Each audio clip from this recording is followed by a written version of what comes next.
Here we go. Welcome back, ladies and gentlemen, to another Zagger-tastic stream. It is I, your friend, the one, the only, Z-A, single guy, Zaggard, and I hope you're having a wonderful morning, noon, night, evening, whatever time it is for you today. Welcome back to the Dragon's Den, my friends, and it is another wonderful, beautiful Fantasy Fridays here in the Dragon's Den. Hope you're all having a wonderful week. Hope you have wonderful plans for the weekend. I cannot wait to see you all for this stream. How is everyone doing in the chat? That is right, it is bacon time. Thank you, chatters, for posting that. If you're here early in the chat and you post something, it helps me know that I can see the chat messages. So I appreciate you, Optimus Phillip and Lily, both of you, for doing that. It means a lot. Mwah. Dainbermage, we all have it. That's true. We do all have it. Hi, Creeper. How you doing, buddy? So, you may have noticed the stream title. It's not very clear on what it is. Taverns and timelines and a touch of madness. Well, if you look at the thumbnail on the YouTube, you might be able to figure it out. See, today, there are like three different things I want to do. Okay, numero uno. We gotta keep working on this video. Okay, we're running out of time. We gotta finish the video, and I'm not as far into it as I would like to be. I'm pretty far. Okay, but I'm not as far as I'd like to be, and the good news is I'm not going to cancel streams to do it, because I can do it on a stream, and apparently people like watching me stream it. Is that right, chat? Let me know. Numero deux, or whatever, I don't know. The second one, plan 2.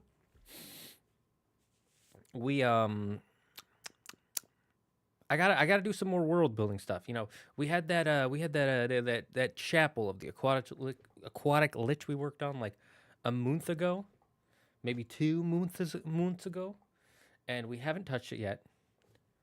But we gotta touch on it more. We gotta kind of fill in those cracks and things, and put in some moonsters. And then C, I have ADHD. That rhymed on purposefully. And I want to play some chill video games with you guys. And there's one game that I wouldn't say addicted to, but I'm having a lot of fun with right now. And it's still in early access, but I just want to hang around and play it on stream, whether you guys like it or not. And it's called Traveler's Rest. I'm having a lot of fun with it. I can't wait for it to be full release, because then they'll have more of a story. They'll have one of the major parts of the game ready, which will lead into another major part of the game. They have so much of the game done already, I would say, from what I know that they wanted to add. So I'm really excited. I'm going to play some more of that on stream. So those are our 3 things. Video editing, Dungeons and Dragons, or that world building, playing video games. All right. I love it. I'm glad you love it. Optimus Philip. Why isn't it not Philip Prime? Considering the fact that they've made it clear that what makes him unique is that he's a Prime, not Optimus. Optimus is his name. Prime is his title. Philip Prime, or Prime Philip. I think Philip Prime sounds better. Prime Philip makes you sound like some sort of prime steak. No offense, just the word. That's how it sounds in my brain canon. My brain canon. So first, we gotta get work done. We gotta focus on work, you know. So let's get to the video editing. So there's still some subtitling stuff we got to do. So we're on part 122 of 170. So we're nearly done. This is why I put the marker so I could show you guys. We're nearly done, but basically all I have to do is go through this, make sure again that it lines up with his speech here, and make sure these don't go out the screen. You'll probably see a couple of them. I don't know. I made this account when I was 12. Hey, no problem with it. Hey, holy squawkamole. Hey, look, I'm not saying there's a problem. I'm just, what the fuck? There's like a air horn right outside my house. Literally right there. I'm guessing there's a fire truck that's trying to get through and someone was blocking it. A wild Knackley appears. Guys, go get your salty Minecraft mon. I actually like the Knackley line. I don't like the end of it quite that much. Like, I like it enough. Thinking about him purely for the letter matching. Around the same time, I had other usernames like Rodimus Philip and stuff. Ah, I see. Anyways,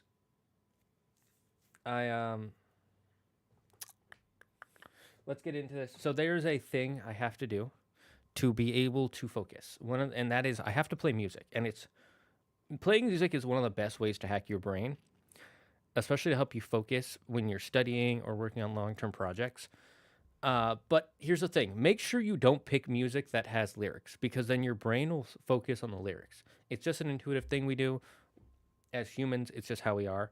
Some people can say like, oh, I can listen to lyrics and I'll be able to focus just fine. Cool, that's great. Most of us, that's not true.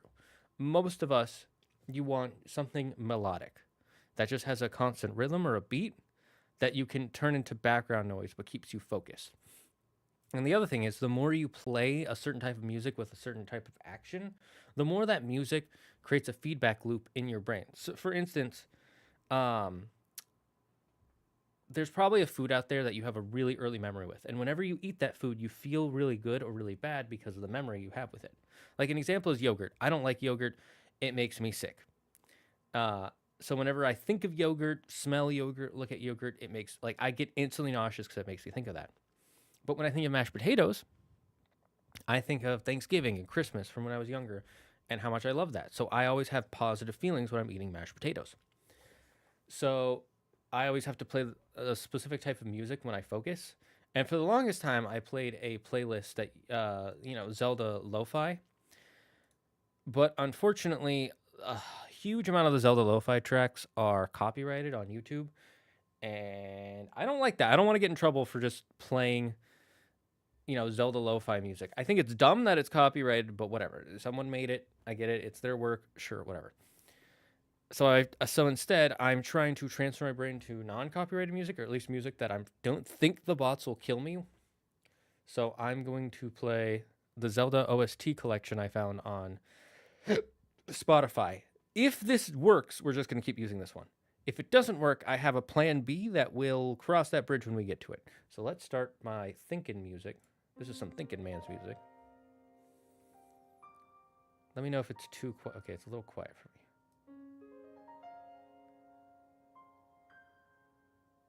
There we go. 60% should be good. Let me know if you guys can hear it. I'm going to turn my headphones up too. So let me know if it's too quiet for y'all.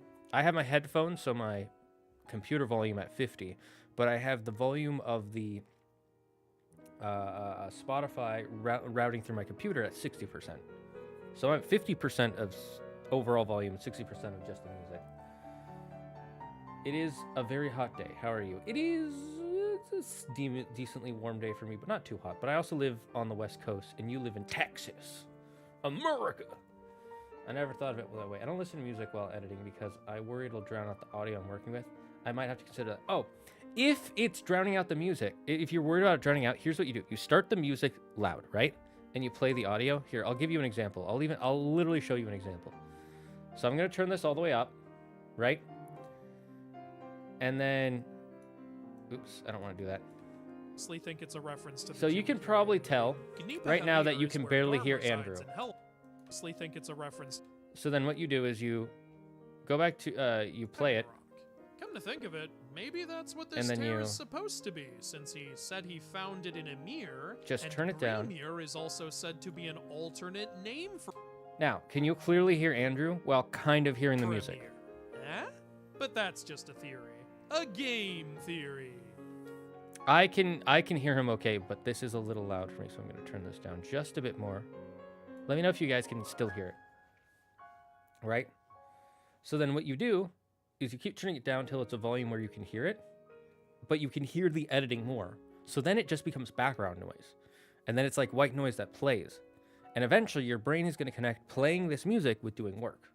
And then so when you turn this music on, you're going to instinctively want to go back to doing work. Now the key to that though is you have to actually do work while you're playing it. You can't just play it and be like, well, now I'll do work and sit there.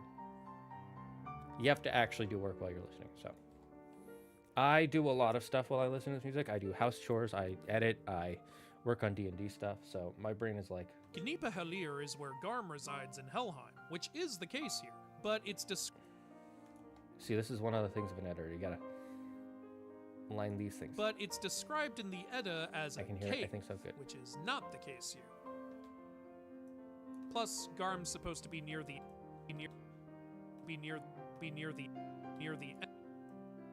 entrance to Helheim. Garm is not supposed to break free. See, this is the one thing with the AI is it's always slightly off, so I have to spend a bunch of time fixing it anyways, but it's so much better than typing it in. Typing kills me. Literally kills me, like, emotionally. I just, like, and mentally, I'm just like, fuck this, I hate typing. Break free from his chains until the like, this is tedious, but I don't mind it. Of Ragnarok. Not in the myths, it doesn't. Garm wasn't unkillable in the myths. Sometimes you can just tell. He and Tyr. See, this is what I mean by it's like outside the screen. You see how you can see the period for this is just slowly outside. So then when you just go, you got to make sure it's on customized caption when you do this on DaVinci Resolve. By the way, anybody who's on, you can't see this. Let me move myself over.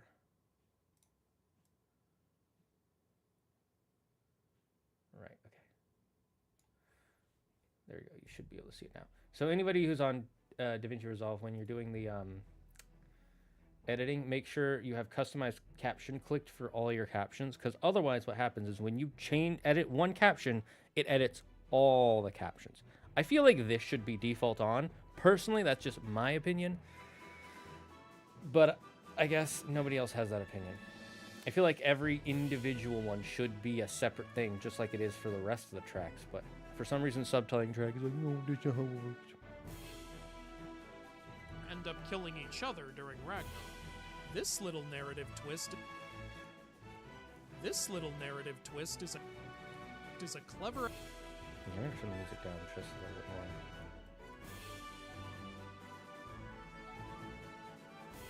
This is way too loud. There we go. Is a clever adaptation. See, there we go again. This is of a few Norse details, much like Much like with Jormungandr earlier, it's putting a spin on Loki being Fenrir's father by instead having him create Fenrir with the Soul Spell. This is also acknowledging the theory is that Fenrir Oh, I guess it was fine before. that Fenrir and Garm were originally supposed to be the same character by literally Now you might think, oh, it doesn't need to be exact, but first of all, my brain, it would bug me if a subtitle came up before he started saying it. Like, I can see it when I'm editing, but also, I just rather make sure, you know, I can actually speed through this. I don't need to play through the whole thing. I like listening to it, so when I'm by myself, I'll play through it, but for the streams, I'll just... So apparent title given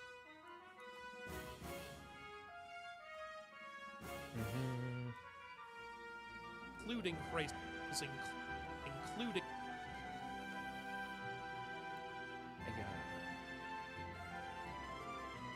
in the myths, hell was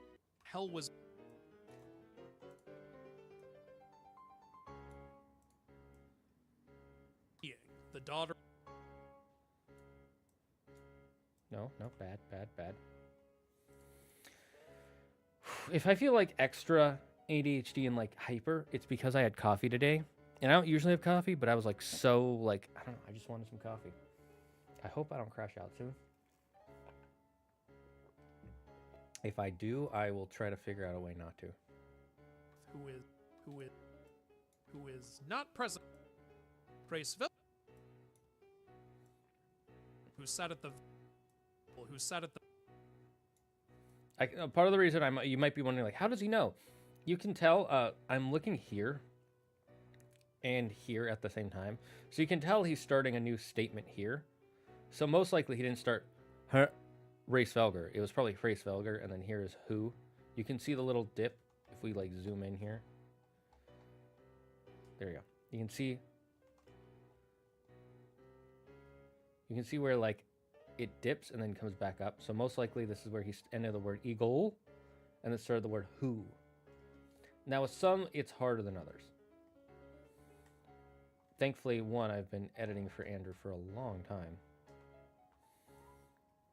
And two, I told him, like, okay, you need to slow down. Because when he did his first view, it was really hard. He would be like, I'm like, okay, I need you to slow down so I can cut these. And you can kind of see it from video to video, but it's not as noticeable. Definitely.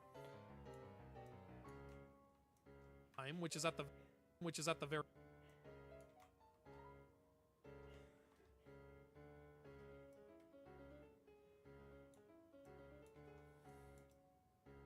Is any of this out of the screen? No.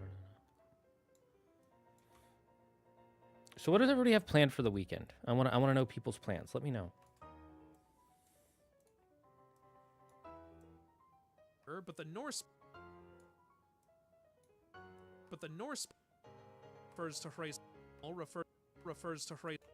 Okay, so sometimes the bot is actually right on point. Braceville. Okay, so gotta fix this. Doo-ba-boo-ba. People are like, what are you gonna do that's special for editing?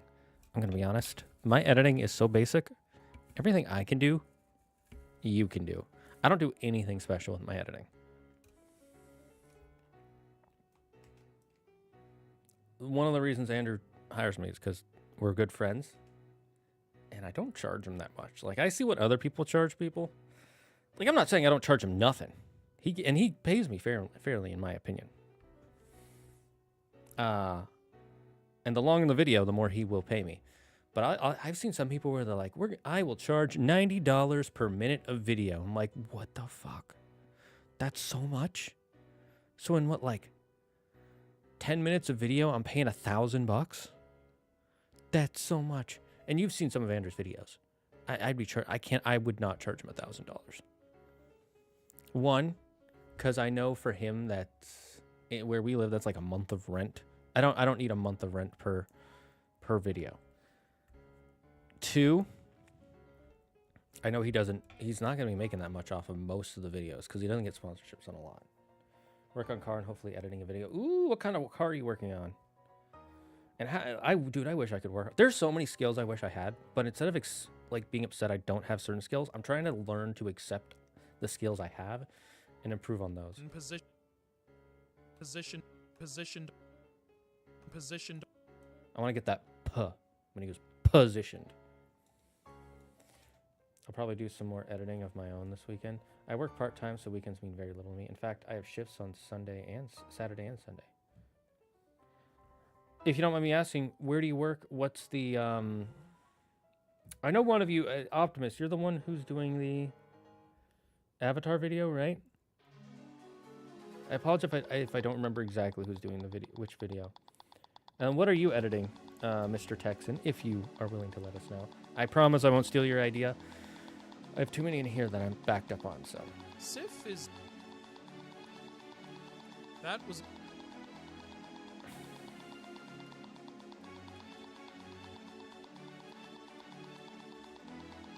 Target. Sif. How do you like it? Before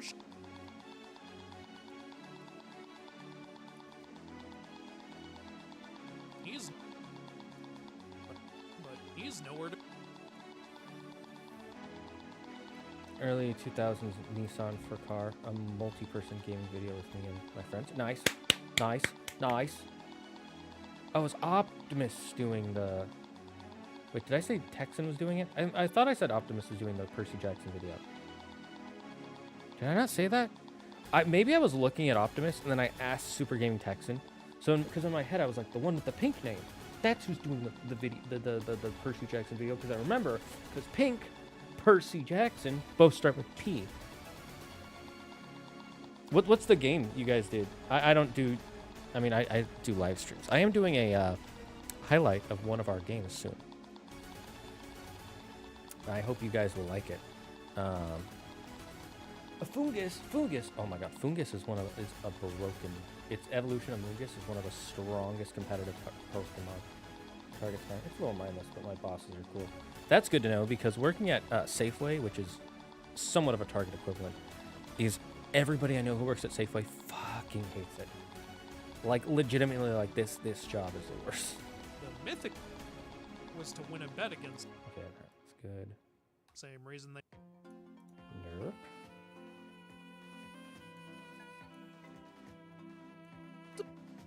Ildisveen. Wait, this has 2 inches. That's weird. My arm is so itchy. I can feel like a Target game job would be super mindless. I both love and hate those jobs because you don't have to really try, but it's also like you're not doing anything most of the time. And when you are doing something, it's for like, it's like you're doing a lot. Ildisveen. It's a lot of dips and valleys. Took Walland. He took Walland. He took Walland.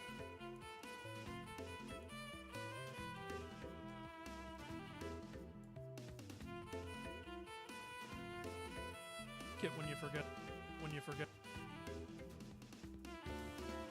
Trying to zoom through this so that way you guys can see the cool stuff. Because this isn't even connected to the gameplay yet. Nice! You caught the Fungus, poggers. I know by the Aesir at this point. Sun is still the sun, but the... So shouldn't...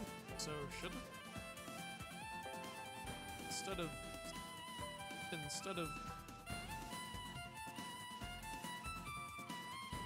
with wings and with wing. Oh, this one makes me want chicken every time I read it. So because he talks about how they look like birds, and that makes me think of chicken, and that makes me think of a thing that I want to do on stream soon. I'm trying so hard not to spoil. But we like the ancient. I'm trying so hard not to spoil this idea I had because I think it's a really good idea. Those had, and those had the.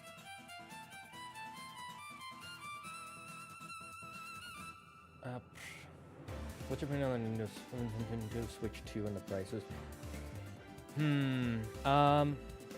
point out. Let me go through everybody's things, Creeper, before I answer that, because it is a long answer. How about give me 15 minutes to work on the editing first before I answer that, because I have a long thing to say. The best and worst part of the job is definitely interfacing with guests. I've learned the value every guest that isn't a Karen. Agreed, Optimus. I've been in your same shoes. There were some people, when I used to work at the trampoline park, there were some people I loved talking to. They were super cool. I was nervous about it first, but they were super cool. And then there were some people that were like just the worst. There was one lady, I'll tell you guys the story in a bit, but there was one lady, just remember the phrase 2 minutes. 2 minutes. And crazy lady. We're working on setting a channel in the background, so several have been recorded. The one I'm working on now is long and clean, a visual navigating that is very easy to dive. Lots of menus, but a fun little story for it. What do you mean you're setting up a channel background? Are you talking about the banner on the channel, or I'm confused?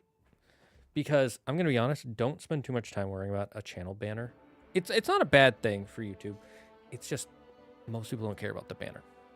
Just do something simple, save yourself some time. Because I used to spend so much time trying to come up with those. Now I could probably do it like that, but back in the day I would spend so much time, and now I'm like, ugh, no. And now, even when it.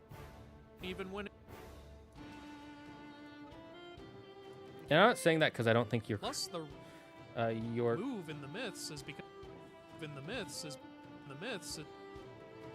Oh, that one is way off. Okay. I'm keeping myself to 15 minutes, so when it says 4:20, 4:20. It's because they're being. That's when I'll explain what I think about the Switch 2 Creeper. Because the God's soul, by the God. No sign of them.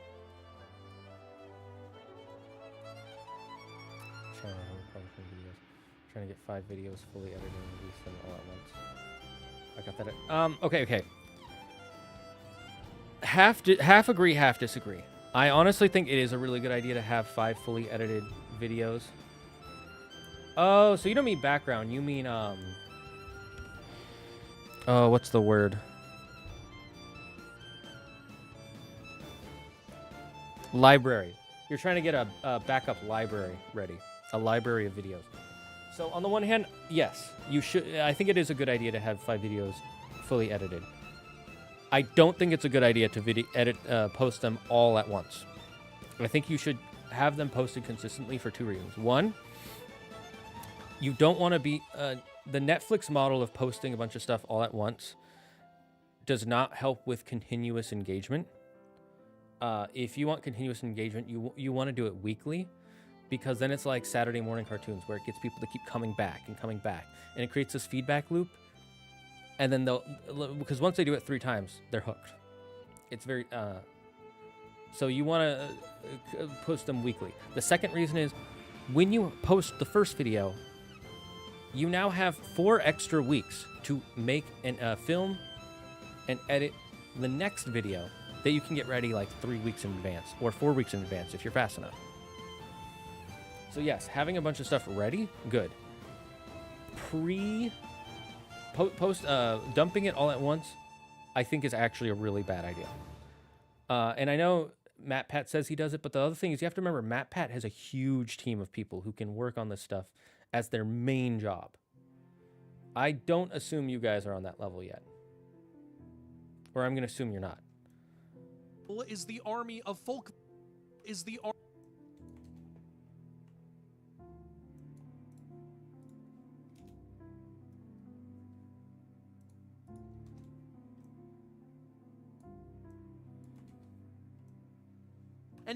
And has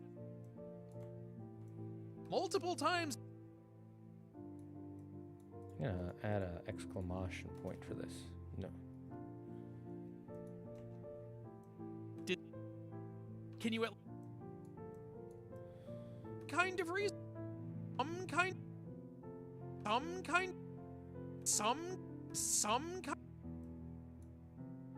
This is a huge S. He did a huge S here. Me some. Give me. Can you at least give me some kind of reason why you guys aren't? This is okay, 10 more minutes until I answer Creeper. this. Which the North. Those were indeed in the myths. In the myths. The myths describe it as a horse, though. 130. Oh, we're at the 140 mark, which means we only have 30 more parts. I think we can finish this in like... He is the... If we keep doing this, we can finish this pretty quick. When it starts. During riots and Yeah, that's fine. he and Loki.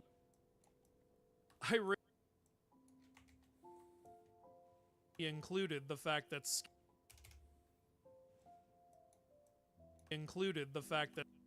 Skid.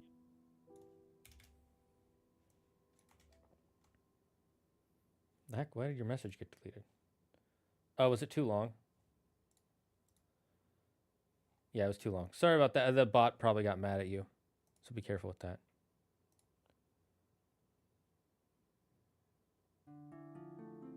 Oh, yeah, I was checking to make sure the music is still playing. And that it. That's.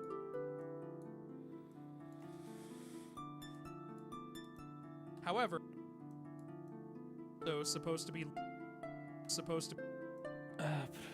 We won't be able to do it weekly. My real goal is one every 2 months, aka I don't expect much, but it is fun to play and record with friends. To agree with your thoughts on not needing to release all at once. I'll talk with my brother about it. Him and I are the main ones working on it right now. Yeah. Because again, you want that feedback loop, like I said. That's the first thing. Like, believe it or not, here's a big thing about YouTube and creators. They want you addicted to their content. And that's not malicious, that's just honest. That's how you get people to keep coming back. Addiction. It's not evil addiction, but it is addiction, let's be honest. The second thing is you want that buffer time to work on videos. If you're like, oh my God, I'm running out of time, and then you finally get one out, and now you immediately feel like you're running out of time, you're gonna burn out so fast.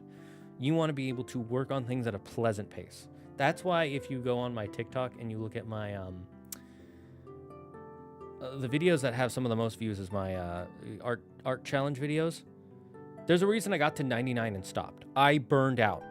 I was practicing drawing characters every single day, 5 days a week. And then I have to edit a video about it. And I was like, fuck this. I hate this so much. Now, Supposed to be I could have fixed that, but I made a mistake there. all of the. Can I don't think. I don't. Wrong. Can I. Can I don't think. That. Fenrir. Notice this. I don't know if anybody notices this when you hear it, but when I edit it, you can see sometimes Andrew does a really long f sound. Like he goes Fenrir instead of just Fenrir.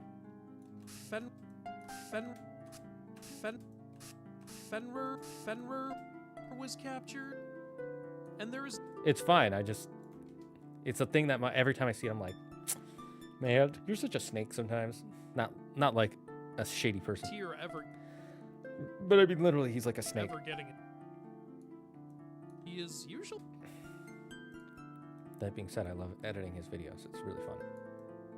Let's talk. Tier fate. Were swords that could not.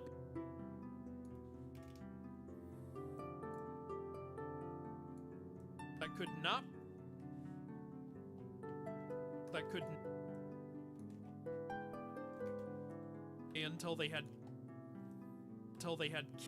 until maybe he's a Naga.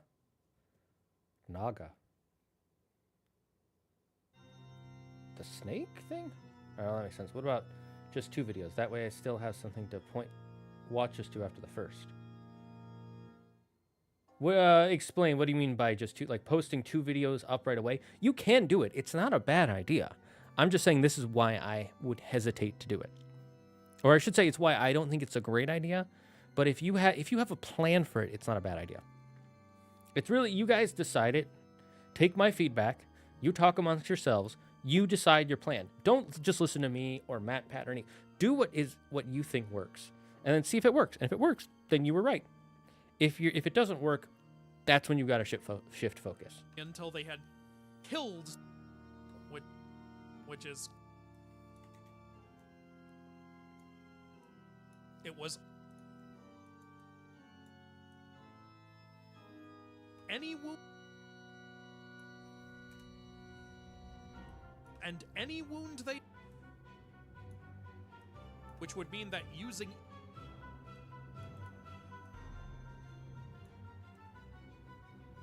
one hit, aimbot...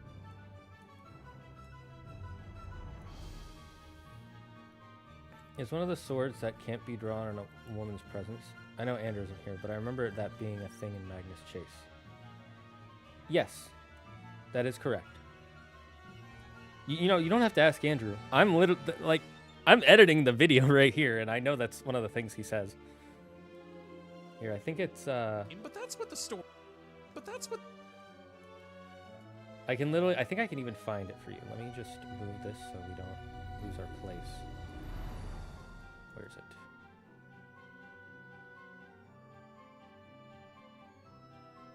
Maybe it's above? No.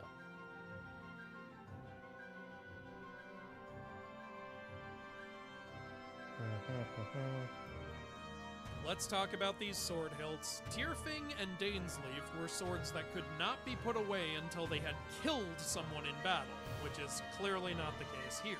It was also said that both... No, maybe it's not. Maybe it's later. But there's a part in here where he talks about that. I realized this came up in the video. Must have missed that. Nah. I'm not playing the audio, so you can't hear it. See, you'd have to be looking at the subtitles and reading them at, like, quick, like, flash speeds, because I'm just going through them. Because I'm not even reading the subtitles. I know exactly what he said. I've heard it like 4, 5, 6, 7 times by now. People must think I hate Andrew's voice because I listen to him all the time. Honestly, at this, again, I've said this before. At this point, it's not even the same person. Like, I hear this voice and I'm like, that's a mythology guy. And he's a client. And then afterwards, when I posted, I'm like, oh yeah, Andrew posted the video. Wait, I made that video. Like, I've done this so much, my brain does not connect him anymore with the same person. Hello, Yuki. Question of the day, if your D&D character ran a tavern, what would it be called? All right, Creeper, you got 4 more minutes. So if you're here, I'll answer your question 4 more minutes. It is... creates waves of light. It creates waves... Probably snowed in. Oh, that's pretty good. Was said to... I like that. Was said to... Maybe I'll make an end like that in my story. Lao Fei, free of Lao... of Lao... of Lao...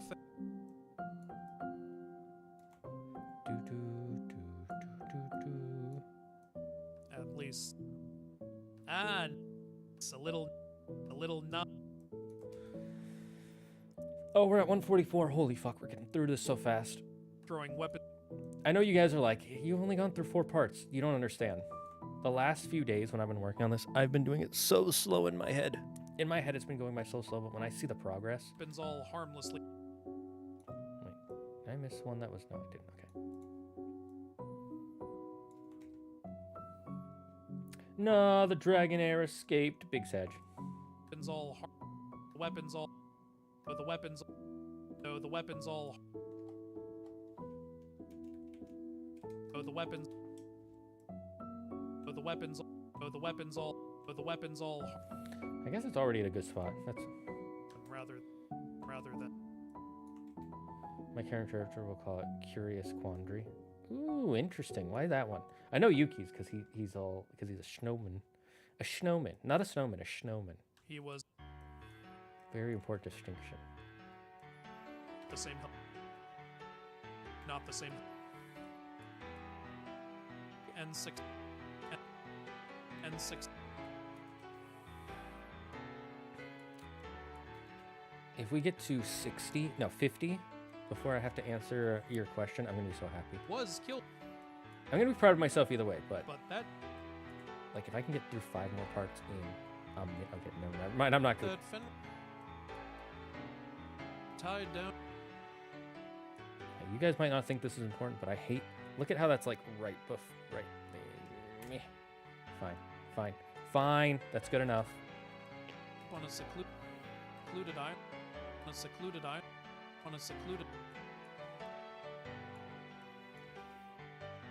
Okay, I will answer your question now.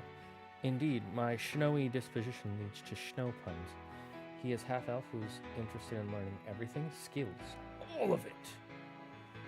Interesting. That's an interesting idea for a character. All right, Creeper. To answer your question, we're gonna go to the big cam just so that way you can get my full undivided attention.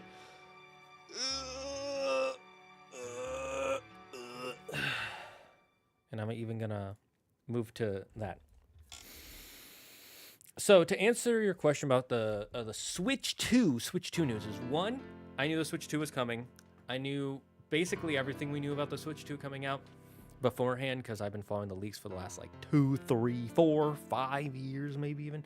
I'll go with 4 years because at that point it was pretty old and there were already leaks coming out. Like originally it was the theory is they were going to come out with a Switch 2 back in 2020, but because of the pandemic and the lack of superconductor chips or whatever the type of chips that they were running out of, they decided to halt production of the Switch 2, and then that's why they came out with the Switch OLED, because it didn't require any new chips. It's just a new screen, and that was there wasn't a backup of those. So we knew that there was most likely a Switch 2 coming. But then for the last like 3 years, there have been so many leaks coming out about it. We knew it was going to be magnet attaching instead of sliding attaching. We knew it would be a much bigger screen with a bigger battery and all that stuff. So we knew about a lot of that stuff. I'm excited for the console. Of course, they're selling another tech demo, which I'm not surprised. It turns out anybody will buy a tech demo for Nintendo, so that's selling that. I'm not a huge fan of Mario Kart, but I do like Mario Kart. And when they come up with a new big one, I'm usually pretty excited. I'm excited about the new Mario Kart, the big roster, and the open world concept. I love all of that. That's a lot of fun. I'm excited for a new open world Donkey Kong.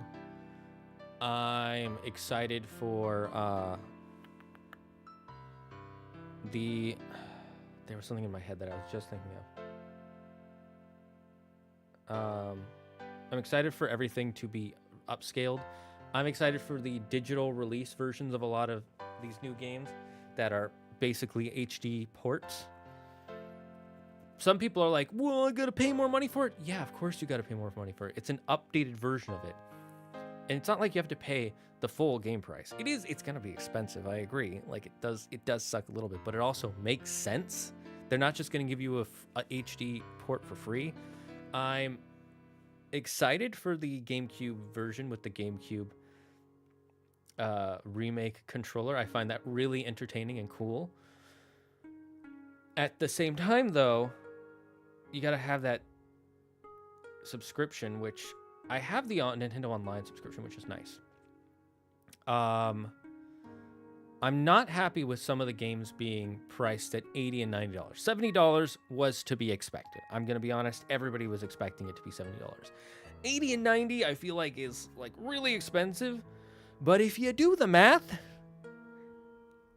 we were getting games sold for $60 and $70 back in the 90s. And with inflation, that equals $91. So basically getting it to $90 now. We've actually just caught up to the old prices of games. So there's that. So I think the new price hike sucks, and I think it's pretty greedy for Nintendo to do it. I don't think they should be doing that, but they're going to. There are plenty of theories why. One of them is because of a certain person who did a certain political move. That's all I'm going to say about it. If you know, you know. Don't say anything in the chat. I don't want to start a whole conversation. The thing is, people are saying that's the reason. However, they're also getting the price hike in Canada and Britain. So I don't think it's fully because of that. I think they actually just want to increase the prices. And I think part of it is they want you to buy the bundled version of Switch 2 and Mario Kart. I think some of the things they announced, like the spiritual successor to Bloodborne, super awesome. I might even play it on stream with or without Andrew because it looks pretty good, and this might be how I get into the series. People are like, why don't you get into an Elden Ring? Because I didn't want to. That's my answer. I didn't want to. Plus, this will be made for the Switch too, so it might actually run, well.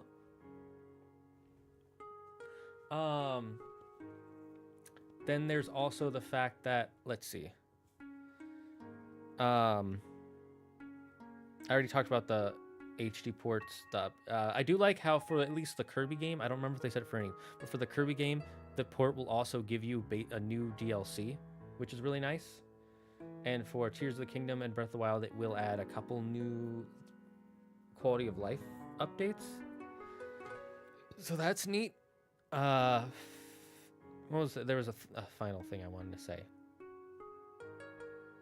I like how they can connect to each other more. Oh, I like the idea of there being the mic and the camera. They released a picture of a Switch 2 camera that is the Piranha plant, which I thought was really cool. The fact that it has a closed version as well, so you can close it when you're done with it. You don't have to get a separate thing, but that probably costs extra because it's a Nintendo IP version. It's probably going to be a special version. And then I think the best thing that they're doing is to try and fight the scalpers is if you want to pre-order it, you're going to get an email if you have a Nintendo Switch 1, you pay for Nintendo Switch Online, you've played over X amount of hours on that account, and you've been paying for it for X amount of months. And some people might say, oh, that sucks if you want to get into the Switch 2 and you want that to be your first console. What about them? Okay, the Switch is one of the highest selling consoles of all time. If you're starting with the Switch 2, I don't know. I feel like that's such a small margin of people that it's like sucks to suck, dude. But also, I highly doubt there are very many, maybe like a few thousand people who are starting with the Switch 2 and don't own a Switch 1. So that argument I think is bad.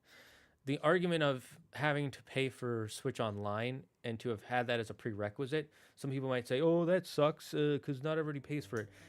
Yeah, but again, if you're buying Switch 2 day one, you probably, again, much like having a Switch, you're probably paying for the Switch Online already. And you've probably played a few games, like a few hundred hours of games. There's no way anybody who's going to Switch 2 day one doesn't play games on Switch already. I'm 99% sure of that. And 3, again, it's to combat scalpers. If you really want to get mad at someone, get mad at the scalpers who have made this an issue. Because Nintendo wouldn't be able to do this if it weren't for the freaking scalpers. Now, I'll be honest, Nintendo doesn't do a lot to stop scalpers, but I think this is a pretty good idea. I think the people who are like, oh, what about people who want to start with Switch 2? Why should the people who want to start with Switch 2 be above the fans who have been paying for Switch 1? Like, I honestly think those fans are worth more. Not just as a company, but as a fandom. Because what if you just buy your Switch 2 and you're like, I don't care. And again, it's the scalpers. Blame the scalpers. The scalpers are the real issue. Now, when it comes to the prices, that's Nintendo. That's 100% Nintendo. I remember. The one thing that I really don't like is apparently those new cartridges, they don't even actually have the game on them for some of them. It's actually just a thing that has a code that lets you download the game, which I think is a little sus. I don't like that. I'll be honest, I don't like that. I don't like that at all. But that's just me. You let me know how you feel, chat. The chat got so quiet when I started talking about this, by the way. Did everybody die? Did the stream end? All right, let's go back to editing.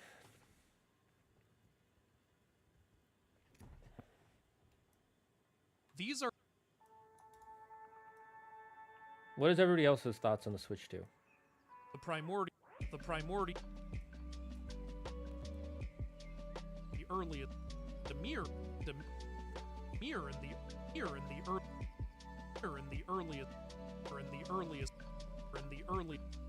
early. Yeah, I got hit by a bus.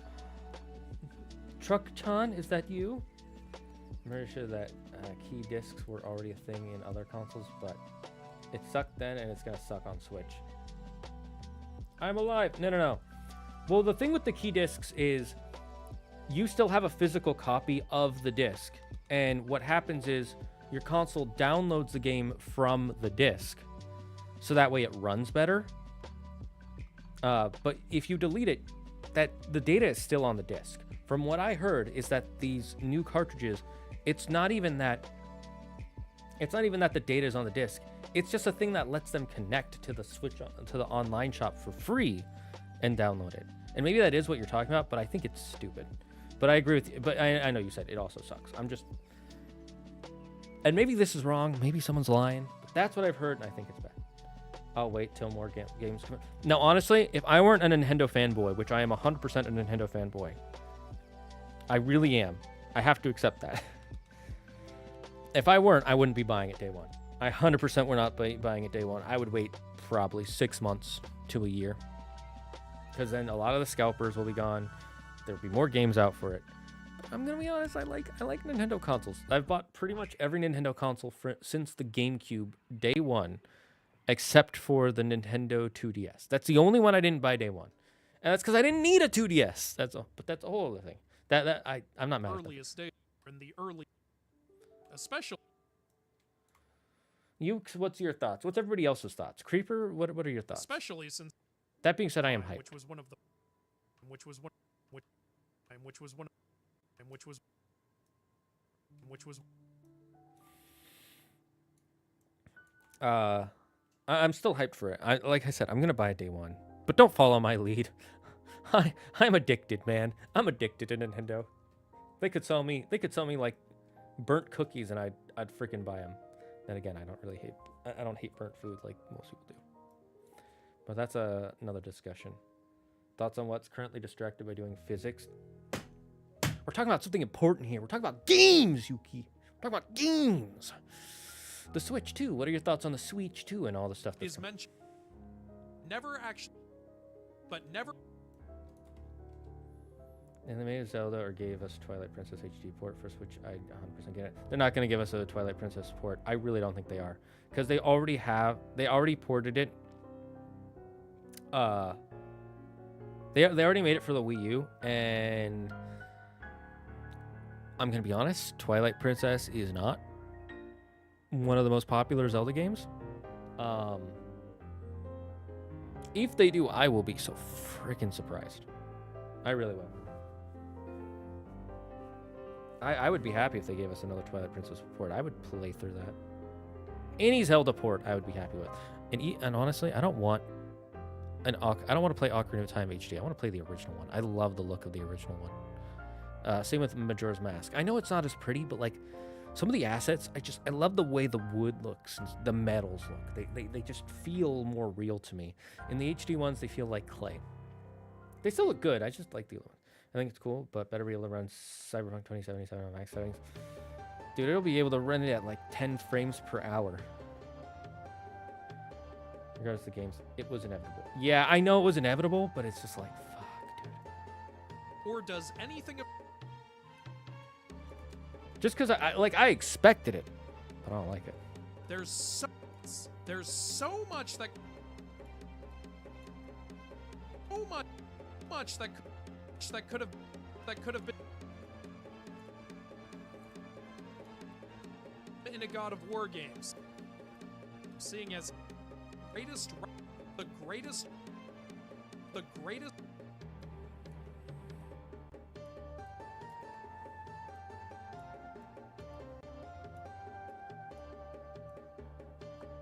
Are we? I would like the style Andrew has learned to do through these recordings. I'm gonna be honest. I think he's got a really good style. I didn't miss anything. I was just checking to make sure none of them went on the screen. Living grandson. Make a grandma. I mean, I'll still complain, but it was bound to happen at some point or another. Yeah, it's just that it was such a quick hike. Because games had been $60 for decades. And then like 5 years ago, they started being like, okay, we might do 70. We'll see. You know, every few games is going to be $70. And then 90. You're like, what the fuck? Okay, 80. That's not better. That's still bad. What the hell? Deal with it, bitch. And then there's me who's like, okay, I can't pay my rent, but I'll play Mario. The guild. I'm just saying, Skyward got a port. I feel it's only fair for Twilight. I need to see it in Midna again. I would disagree with that, because you have to think of the order in which they do ports. So, what was the first HD remake they did for Zelda? Surtur resides. That's Surtur. In order to. So, And we know that it. And we know. So the first one they did, just to recap for people, is actually let me finish this. I'm ADHD. Or else we would. Way or.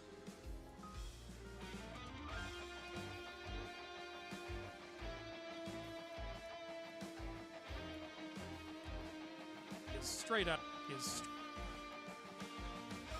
Okay, cool. We're at a new part. So the first one they ever made an HD port for was Ocarina of Time. And they did that for the DS. Or was it 3DS? I can't remember. Then the second one was Majora's Mask, which they also did for the 3DS. Then they did a Wind Waker port on the Wii U. Then after that, they did a Twilight Princess port on the Wii U. And then recently, a couple of years ago, they did the Skyward Sword port on the Switch. Now tell me, what correlates with the order that they did that? I'm gonna see if anybody can guess, and I'll say the order again. Ocarina of Time, Majora's Mask, Wind Waker, Twilight Princess, Skyward Sword. I'll give you all like 10 seconds to figure it out. Actually, I should go with this. Until I finish part 50. How about that? Anybody can answer, by the way. The two cold.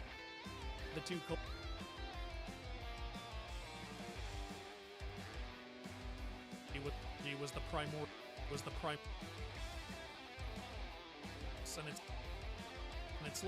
And it's likely was used to create.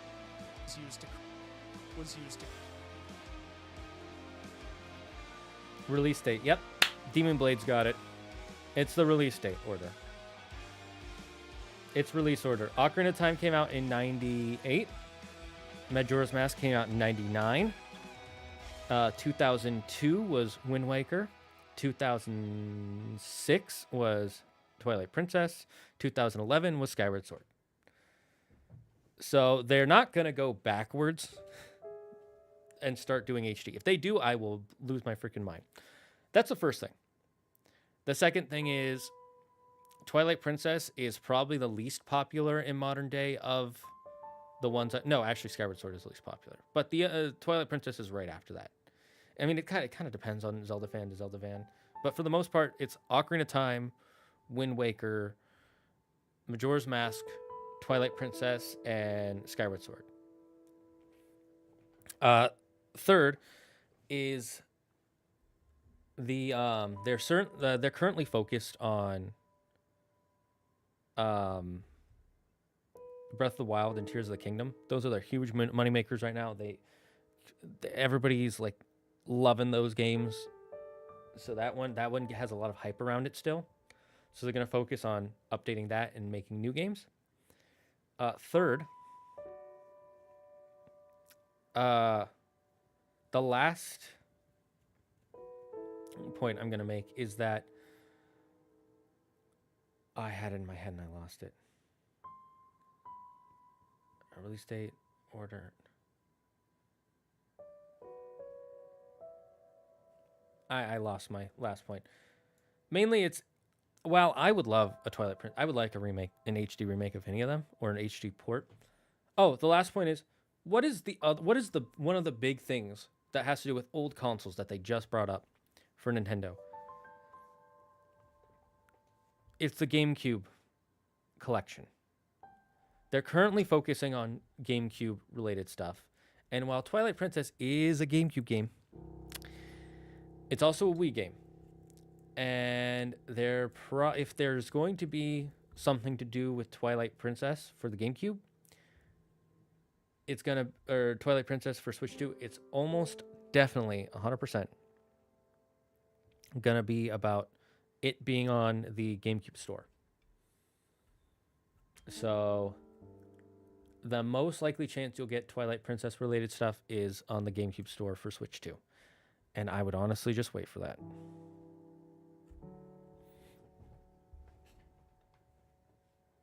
Now, again, I'm with you, Demon Blades. If they did it, I'd be freaking happy. I'd be over the moon. I'd pay $30 like that. Maybe even 60. But that's because I'm a fanboy. And not just a Nintendo fanboy, but a Zelda fanboy. Zelda is one of my first games of all time. If they did a Majora's Mask remake, I would buy an $1,000 version of that with and all I get is a napkin. That's how indoctrinated into the cult of Zelda I am. Specifically Majora's Mask. I'd fucking pay so much money for a measly little HD port, or even an original port of the original art style, because I love the art style. That all being said, meh. I don't think it's gonna happen. I'm sorry, bro. It's in Norse myth. But and the good news is you're less likely to pay a bunch of money for something you don't possibly want. Norse myth. The Norse myth. That being the Switch 2. So it makes that he would be that he would.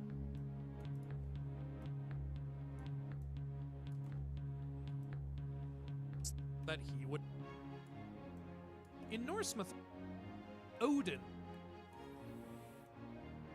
Okay, once we finish this section of this, we're gonna go on a 10-minute break. I'm gonna eat a little snacky snack off stream, and then we'll get back to editing. Or isn't in Norse. Isn't.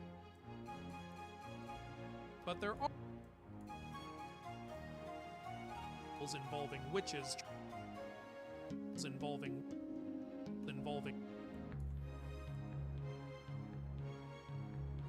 the seven curses his and the tale where a kidnaps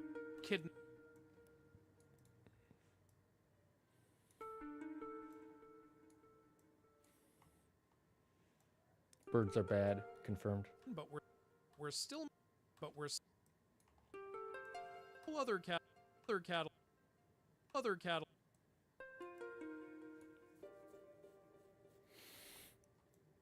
The breaking of or the crowing of the completion. I'm curious why you think Twilight Princess deserves, so to speak, or it would be fair for it to get a HD port right now. I'm wondering where your feeling of that comes from. I'm gonna try my best not to sound mean. I'm just curious because my brain is like, why do you think it's fair?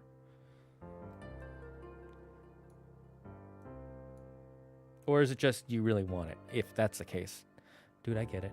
I want a Majora's Mask port. I mean, I technically have one, but then I have to pay more money, and I'm not gonna do that yet. I'll do that when I get desperate. Also, Valkyries and the Valkyrie, the Valkyrie, the Valkyries and the Val. Loki is and Loki. I almost missed that.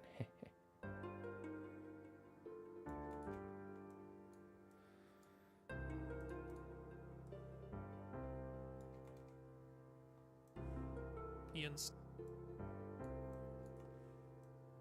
This wielding it. Where rag. Here it's. But garden in the myths, and in the myth, in the myth, and in the myth. What are a remake for Ocarina with new mechanics? One, why would they do it with new mechanics? I don't know if I would like that. Two, again, I like the art style of the older Ocarina game. If you're asking if they'll do a remake of Ocarina with new mechanics, I'm gonna say I don't think they'll do that, but they might.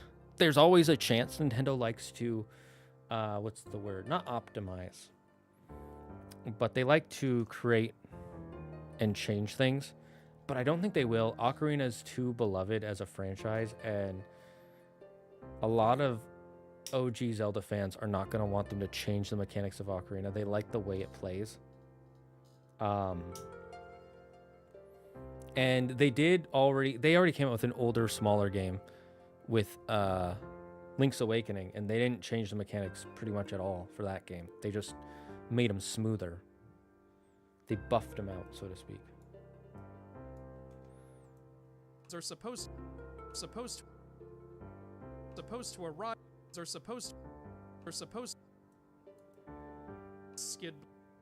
See what I mean? It's not a problem. I just find it funny. Skid Bladnir. Skid blood. Skid blood. Skid. Skid. Skid blood. Skid blood. I'm so mean, making you guys hear that over and over again. Now, when you see the video, you're gonna hear him go Skid Bladnir. None of the gods have their even have.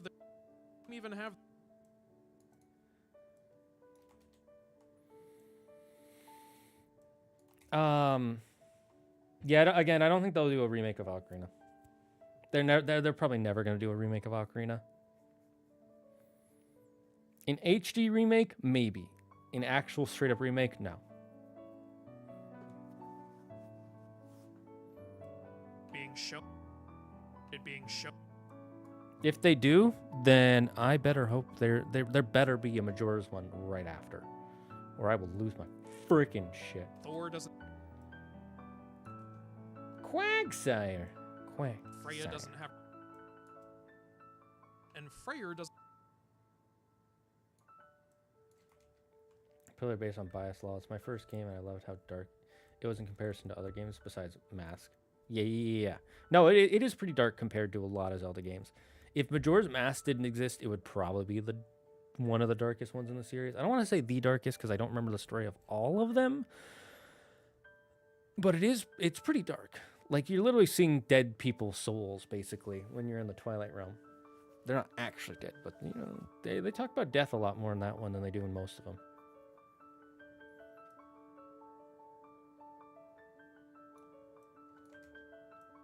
Surtur. Rock with the destroy. Yeah, this no ride and with no ride and the Bifrost. I thought I missed one.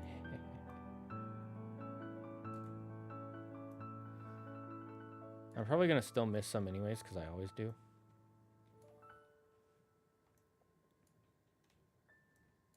This seems to be how far back did I go?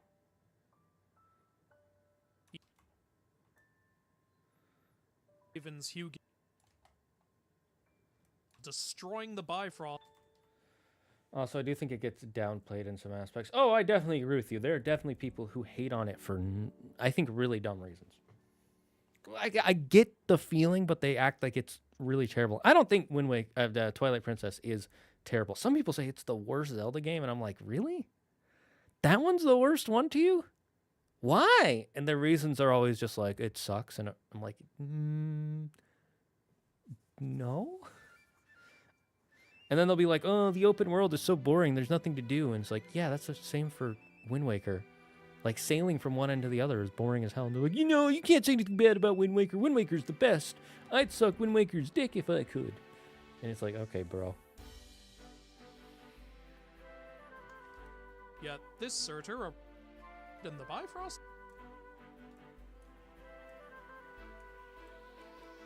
and the Bifrost.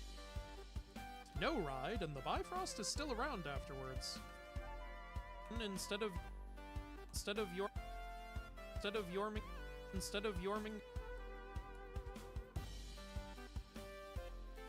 We only have about 15. But yeah, I'm totally with you, Demon's Blade.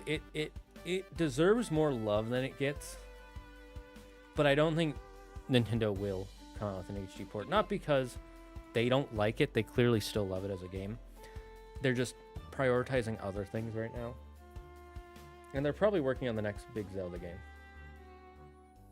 Which I'm excited to see what the next one will be. Will I be happy about it?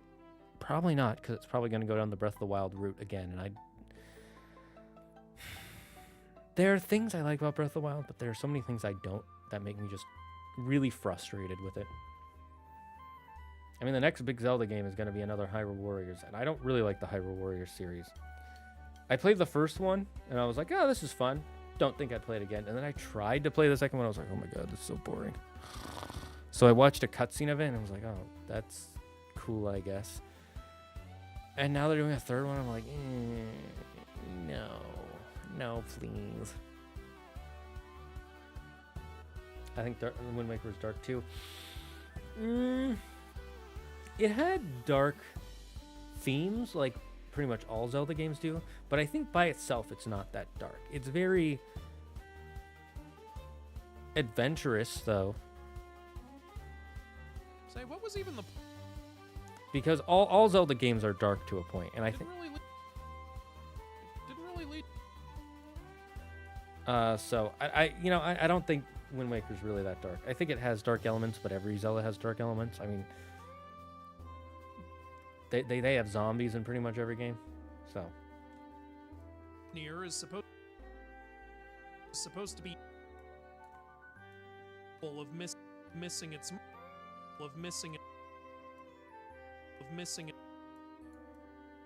So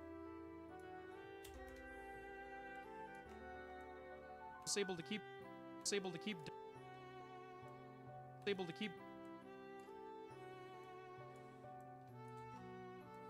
Evans Hugin and Munin Hugin and where are...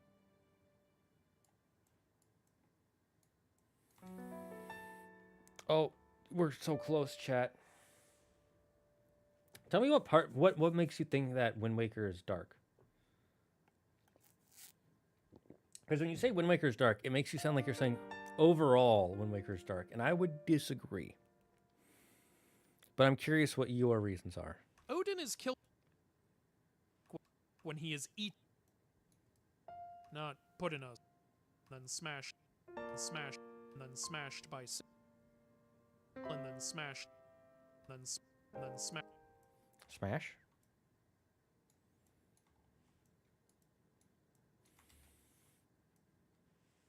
That the because proper. In fact, that's certain, and you.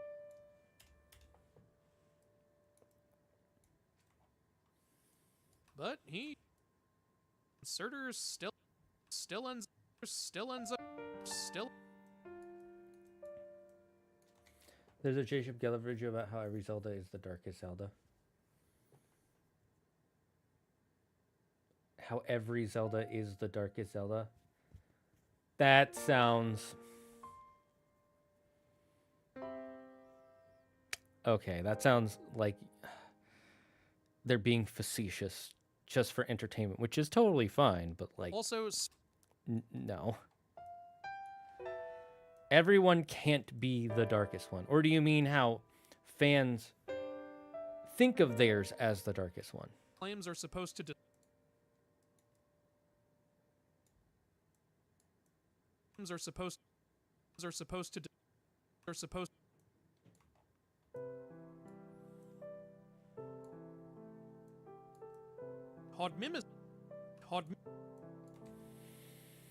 place where the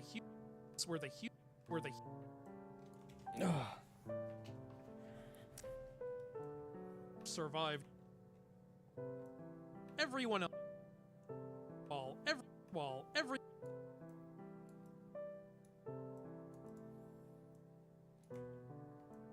Several more for Bad computer. It makes sense once you watch it. I'm probably going to understand the points he's making, but I'll still disagree. I'm going to be honest. I'm very, very, very strict with Zelda. Ragnarok inaccuracy. Ragnarok. Post Rag. I don't really want to get into the details of his essay since it's pretty well crafted and it's the best ensured blind. Thrasir is supposed to be dead. Thrasir is supposed to be dead.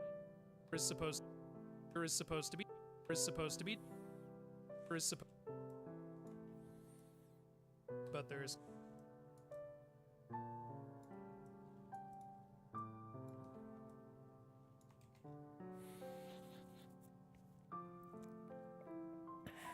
Maybe I'll post it in the Discord, please, Yuki, and I'll watch through it. How long is the video? But I'm going to be honest. I know I'm going to fight against it. I know I am. the sun and the moon. We're supposed to be the world tree.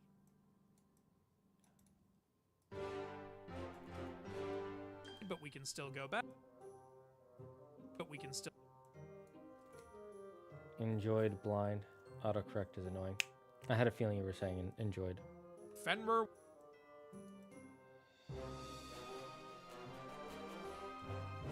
But we can still... But we can still... Bald? Balder? The man who is more bald? But that did... But... And...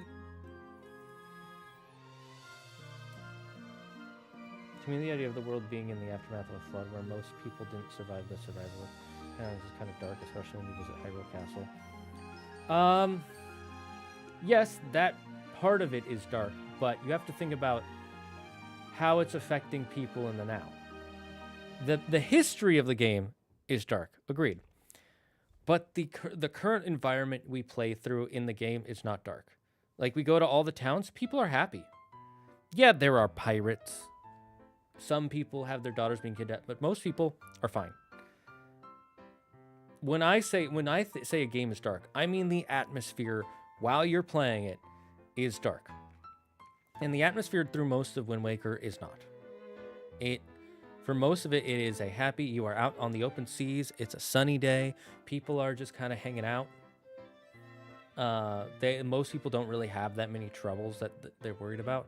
And you look at Majora's Mask, or the second half of Ocarina of Time, things suck. People are worried, they're freaking out, they're getting robbed constantly. There's the whole story with in Wind Waker, in Majora's Mask, specifically the character with the mailman, the postman. He has a whole arc where he's like, I don't want to die to the moon. I don't want to die to the moon. But I have to deliver my letters. I have to continue my route. I can't miss it. I can't fail my route. And then on the last day, nobody has sent any mail because they've all escaped Clock Town. And he literally spends the second to last day, and he gives a letter to himself. And the letter says, please leave the town. Do not follow the route. It is a letter from himself, and he can't do it. That is dark. That is depressing. The people in Wind Waker, they don't even remember the past. They're like, it's basically like One Piece, where it's like, oh, I didn't even know there was a town underwater. Okay, that's cool. Like, it's like, oh, that's a sad history, but that by itself does not make it dark. I mean, you look at modern history. Would you say the world is dark now because of stuff that happened in the past? I wouldn't. I'd say World War II was a dark time in history for everybody.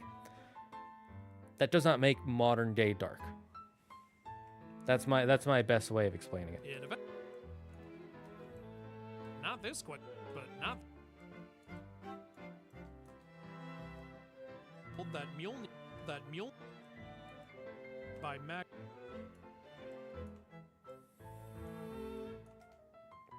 40 minutes? Okay, I could watch that in the does afternoon. translate to wild boar. It does not.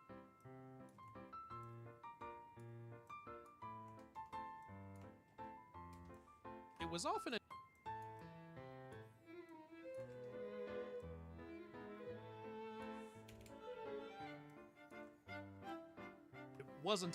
It was Ooh, just six more parts. openly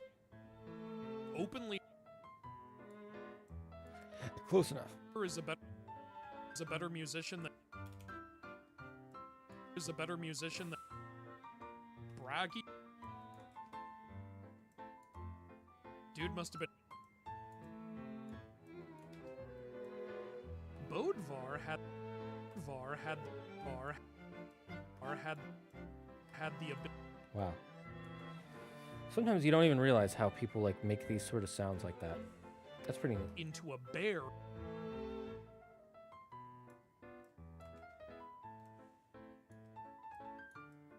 Would have been cute. She was the and one of Frigg's and one of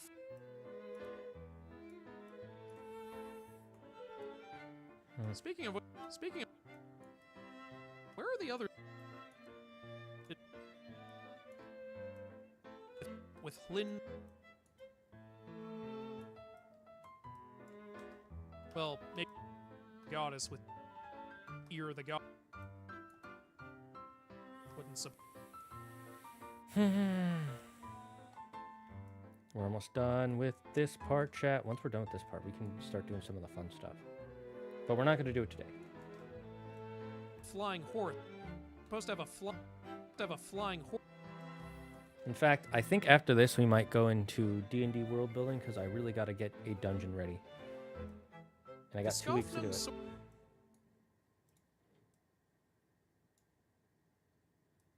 Oh, this is the one. The Skofnung sword cannot be drawn in daylight or in the presence of women.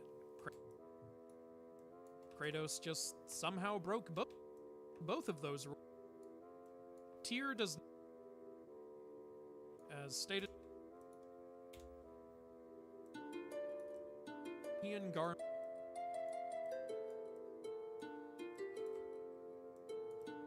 are supposed to meet and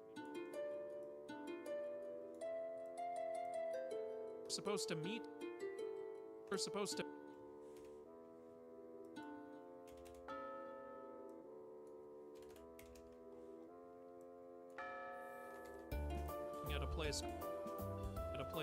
at a place.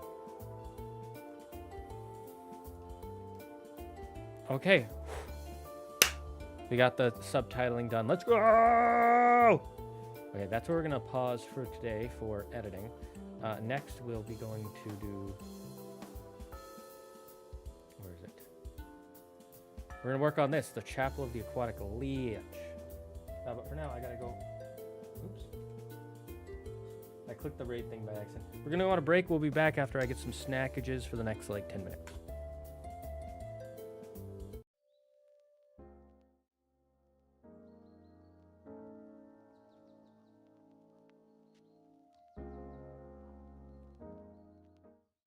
And I work for the paranormal. Have you ever felt like you were suffocating? Ever feel like there's no escape from that crushing feeling in your chest? Then your doctor might recommend air. Air is a new, free alternative to nothing. Our scientists have spent decades perfecting this product with extensive testing, years of research, and trial and error. We found a way to change the carbon dioxide in the atmosphere into breathable air just for you, using safe compostable materials such as trees. So you don't have to worry about ruining the environment while using air. 9 out of 10 doctors agree that air is essential to your heart, lungs, and brain. Air can also lead to cyclones, blizzards, cold and heat waves, thunderstorms, and tornadoes. If you are experiencing any of these symptoms, please call emergency services and a team will be on their way to help you as quickly as possible. Do not take air without speaking to your doctor first, because air is not for everyone. If you are already using air, tell your doctor before he prescribes you any new medication. Whatever the case may be, air is here to help you out. Air. Take a breath.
Suffocating. Ever feel like there's no Very escape smoke from that here to talk about fire that instantly heats, cooks, combusts, and destroys. Fire is no ordinary heater. With its all-powerful oxygen absorption, fire heats up the coldest of areas. Uncooked meat can cause major health problems, but fire ends that problem like nobody's business. Plus, fire's heating power is so strong, it even works outside! Now you can stay warm outside using twigs and sticks out in nature. Fire is perfect for chefs, campers, and scientists. Fire is super powerful, and once it rages, it doesn't stop. And for emergency heating, fire starts up instantly, even in the coldest of climates. Fire is awesome, but remember to follow fire safety guidelines or you could be in major bind. If you order fire in the next 30 milliseconds, we'll send not 1, not 2, but 10 fires straight to your house with a free can of gasoline on top. Fire. Stay warm.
All right, we're back.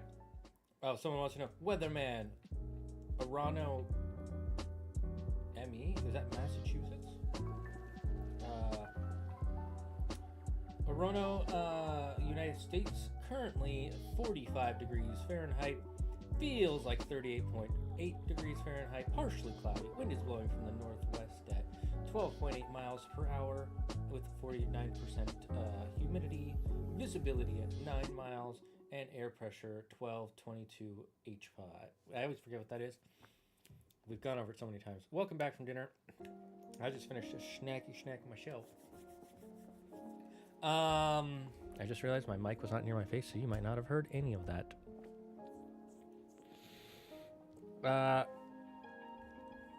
I know what you mean, Demon's Blade. When you see ruins, it's totally natural for you to be sad. And that area has a dark history. But you cannot say one section makes the whole thing dark.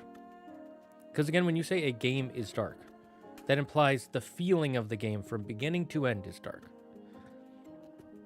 That being said, I agree. The Twilight Princess Snow Peak Ruins, it is pretty creepy. It's both adorable and creepy. The reason, by the way, the Zora don't survive the flood is because it's not normal water, it's heavenly water, and they can't breathe heavenly water. That's why the only creatures we see in there are those talking fish, which are, they're not normal fish, they're more like angels, sort of. And then the monsters who are being created by Ganon's dark powers. We're on a main. That's where I went to collage. Oh, wow. Collage poggers. Alright, chat. We're done with the editing for today's stream. We're now going to move on to Dungeons and Dragons. We have to build this this dungeon. This is a dungeon we've been working on for a while with the chat. So this is for one of my campagons. I don't want to spoil too much about it.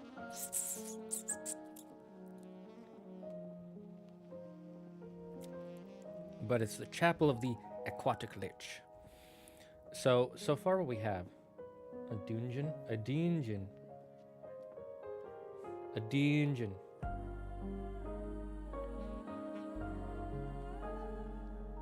Dungeonchi? What? Dungeonchi.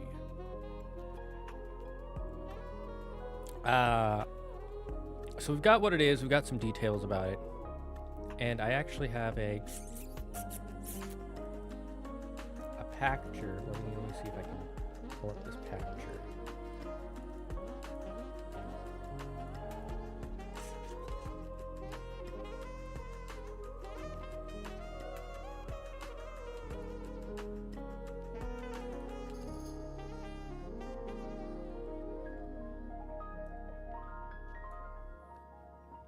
There we go. Let's make this bigger. Or put it off to the side for now.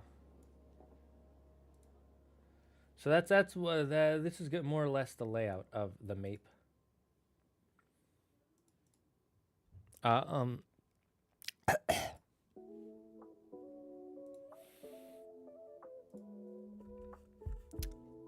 So we gotta fill this with monsters. Okay, so we have some monsters already. So we've got a giant shark on the outside that's guarding it. And they can either fight it, try to run past it to this front entrance, or get in through the Beale Tower.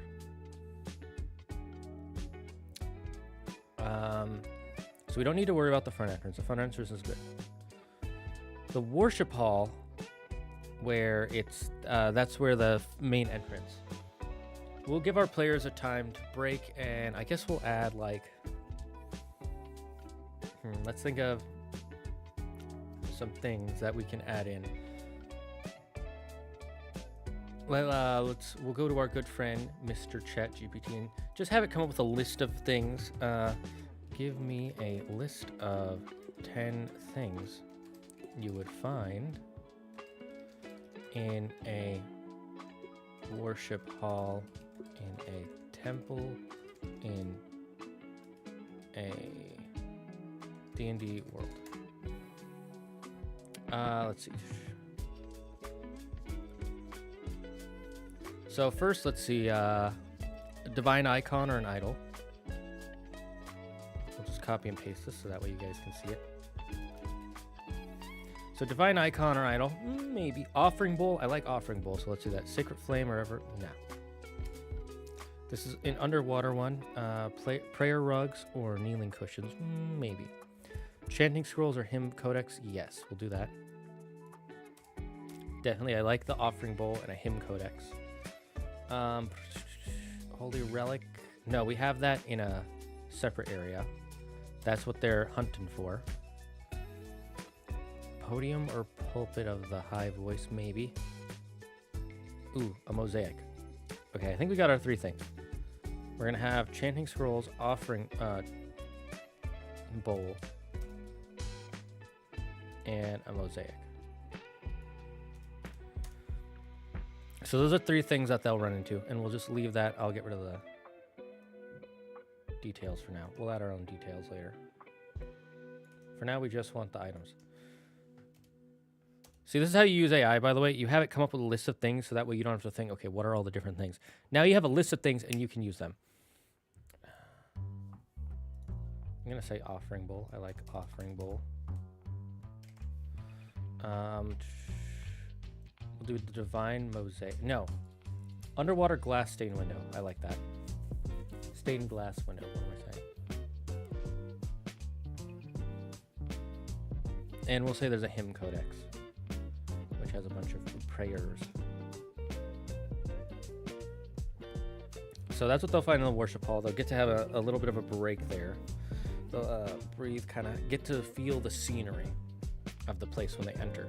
The water coming in, the forbidding feeling that things are falling apart and they're timed. Once they get in there, it's going to shake, and they're going to see the one area of the water like expand, like get bigger.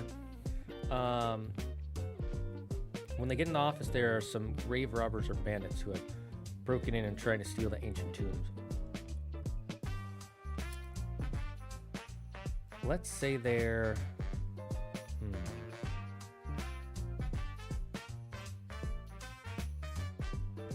Since this is underwater, would any grave robber be able to get here? I'm going to say no. But how about ghostly grave robbers? So these are people who were trying to.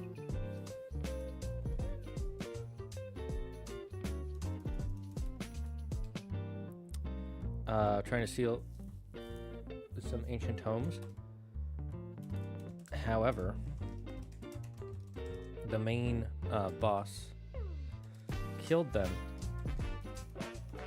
and now their souls are stuck here. Now, our players will probably attack them right away, but if they don't, they can talk to them now. And then they can see that they're like stuck in this loop where they're like, no, these are our tomes. And they'll maybe they'll talk to them, and maybe they'll like do like a rewind, like gotta find the tomes. Like they don't even notice them. Who are you?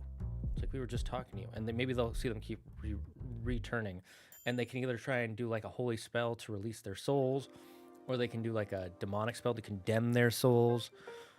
They can just outright banish them by killing them, by fighting them. We could just have them fight them. That's totally fine. Make it an option.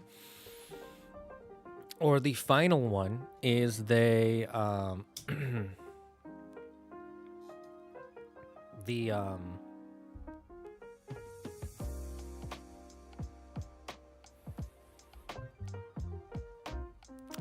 final option, they could maybe even try to like contain their souls in a jar or something, and we'll have ways.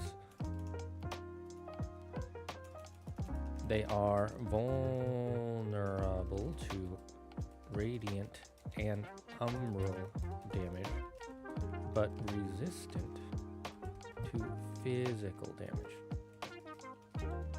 Because they don't have normal bodies. So it's like when things hit them, it still hits them, but like when they slash them, you can feel the resistance. But it's also like cutting through water. And so they will be doing damage, but they'll be doing half damage. Because they're spirits. They either need to move on or be condemned. And then killing them just destroys their spirit, which is really hard to do. The players can perform a ritual to send them to heaven or hell. We'll just call it hell for now. It's not actually hell in my world. It's not even called heaven. But that is what it is. There will also be a tome they can read to capture the spirits. If they want to be extra greedy. Maybe an NPC wants these spirits for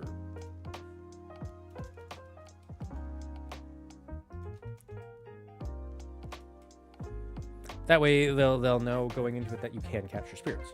All right, so there we go. That one's good. Okay, diary. The study diary explaining how the place sunk underwater. Hint for how to get to the secret room. Right, which one was the secret room again? The treasury.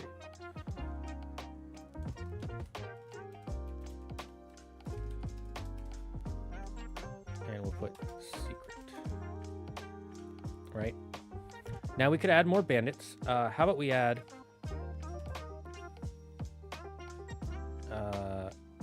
grave robber spirits fighting aquatic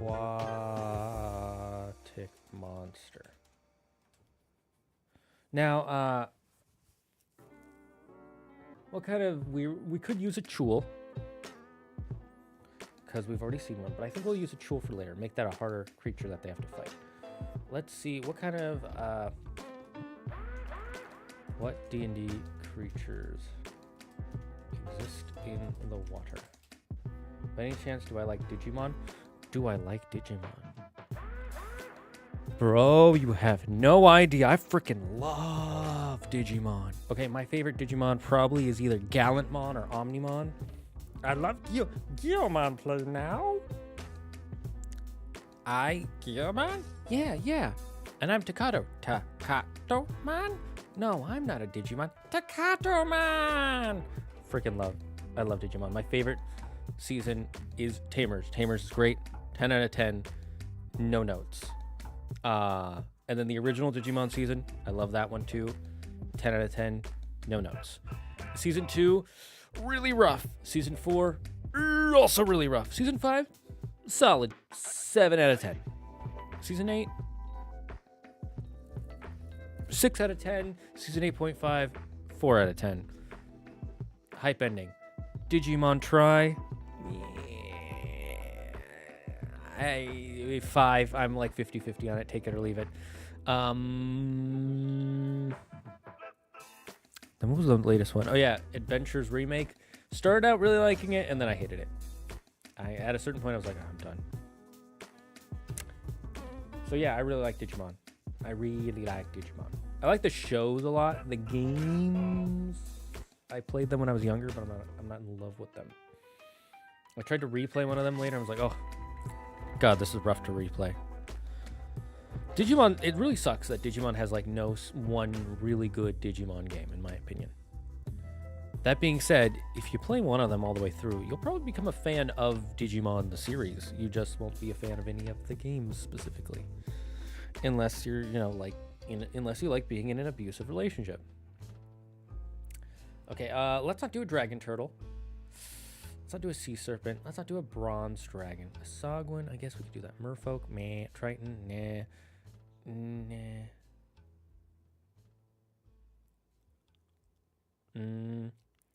Don't want to do... Ooh, we could do a scum. We could do scums. Yes, let's say they're scums.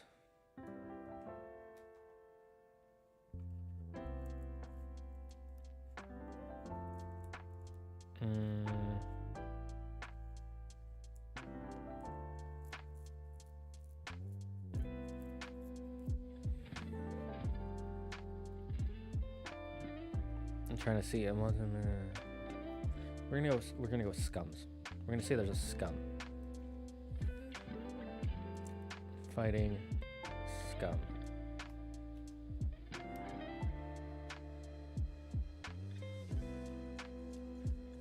That way we can lead to an aboleth later if we want to. Not in this dungeon, but in a future dungeon. Maybe we could do something like that. What about ones connected to a lich or evil priest-like entity?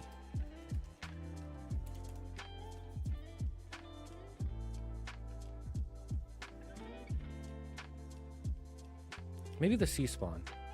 We'll go with the sea spawn.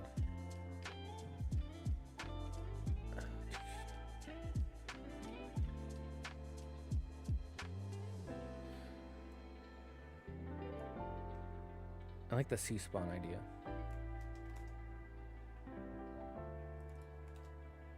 And we'll say the sea spawn are trying to the bandits. Maybe let's not even say they're bandits. Let's not even say they're grave robbers. They're soldiers. Every 1d4 rounds, one of the soldiers becomes a sea spawn because of the priest's curse. All right. So I do ask Demon Blades, do you like Digimon? Digimon, digital monsters, Digimon are the champions. Digimon, digital monsters, Digimons are the champions. Change into digital champions who save the digital world. Freaking Digit's so good! People who hate that, wrong. Objectively wrong. Subjectively or objectively wrong. Okay, so now they have a timer in the fights. Like, not only is the building leaking, but these soldiers are becoming sea spawns, and now they're trading sides. If they kill all the sea spawns before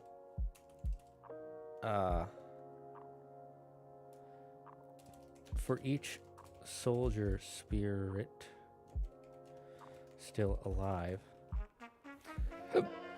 after killing the sea spawns. Nice. They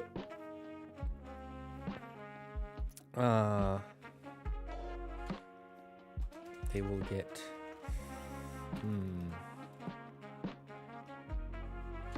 do you want to give them gold or potions? Let's say one potion.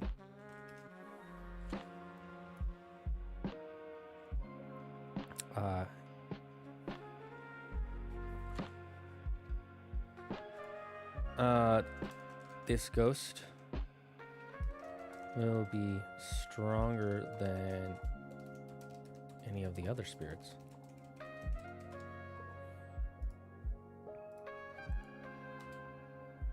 Am I wrong for liking Digimon Frontier? No, dude, look, I don't hate Digimon Frontier.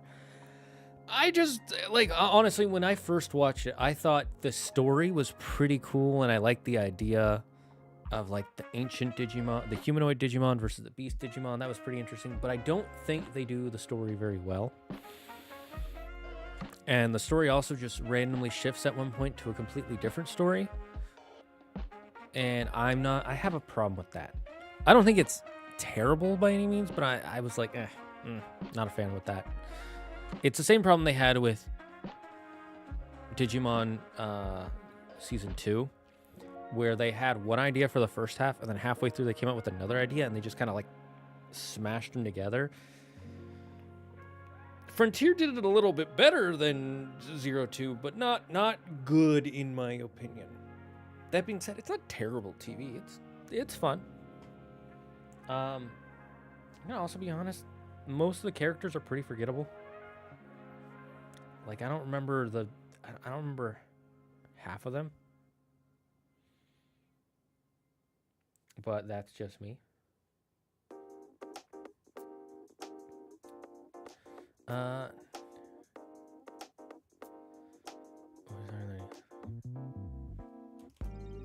However, if they surrender,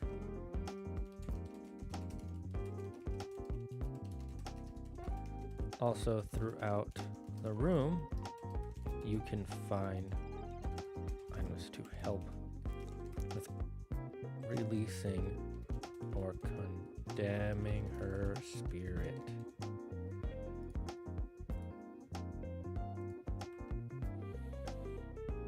If the party releases her, yeah, let's.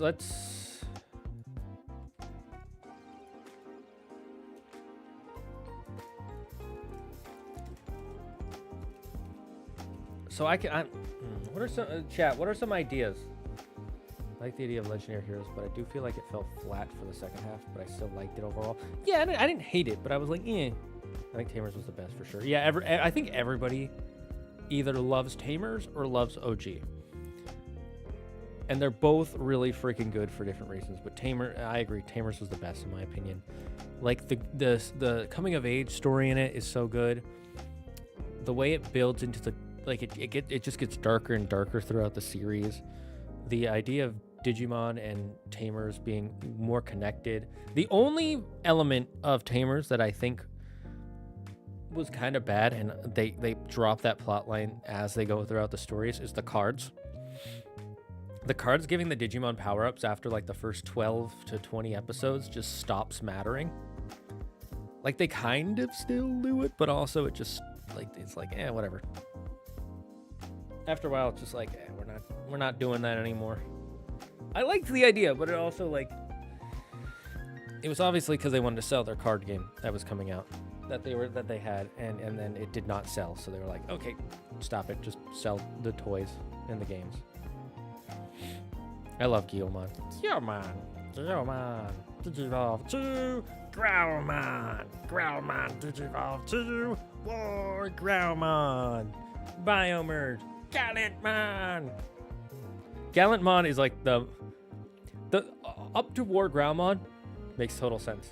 Then all of a sudden he becomes a knight, and it's like, you just liked Omnimon, didn't you? And they were like, yeah.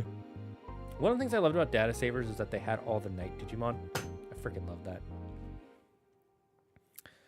Head Chef was cursed by Priest when he turned. Now she's a ghost.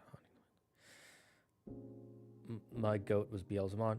Dude, Beelzemon's story was so freaking good. That was goat. That was goat material. And then when he has like the dark evolution, or dark digivolution, and he's like just an evil guy with the 2 guns.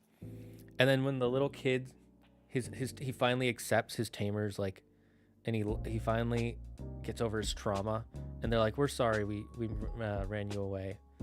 We just loved you both so much. And he finally accepts their love, and he stops hating himself, and he grows the wings and the fucking laser cannon. Dude, there's a reason Beelzemon has been in almost as many series as Agumon. Like him and Agumon are probably 2 of the most popular Digimon in the entire series. And Agumon's popular because he's basically the Pikachu of the series. Pepper bread. Ha! I do like how in Japanese it's called Baby Flame. Baby Flame out. What we up to, Chief? Oh, I know we killed Leomon, but Beelzemon was so cool. I loved that his guns slinger theme. No, he was cool, and it was bad of him to do that. But he had, in my opinion, he had a great redemption. It was almost as good as a Zuko redemption. Just drop it by like a couple of points, because Zuko is like perfect redemption. But that's another character. That's my favorite show of all time. So of course I'm gonna be like, that's the best one. Okay, so as you can see, I'm trying to think of what to do with this head chef character. I should say stop attacking, not killing.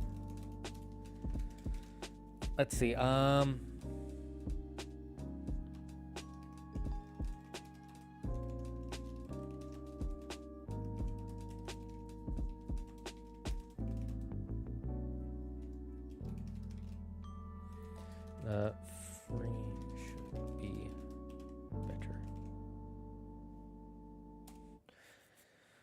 So I wrote it into our GPT because I'm trying to think of some ideas.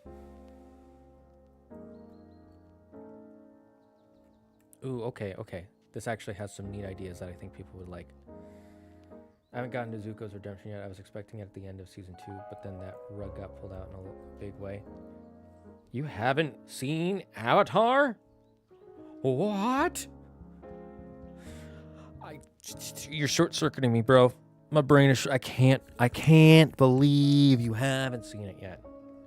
It is so freaking good. No, yeah, his redemption starts in season 2, but you're gonna have to wait for it. It is beautiful. It is one of the best parts of the storytelling. So anyways, I'm trying to think of 10 things. Here's what Mr. GPT gave for us. I'm going to copy and paste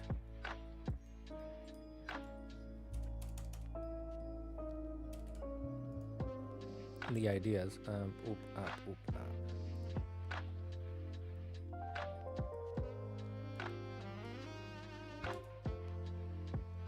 Let's see.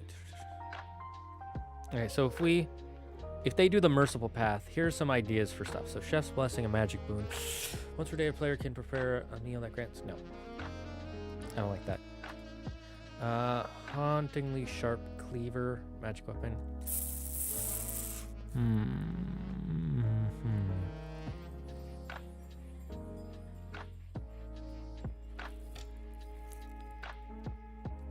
Maybe.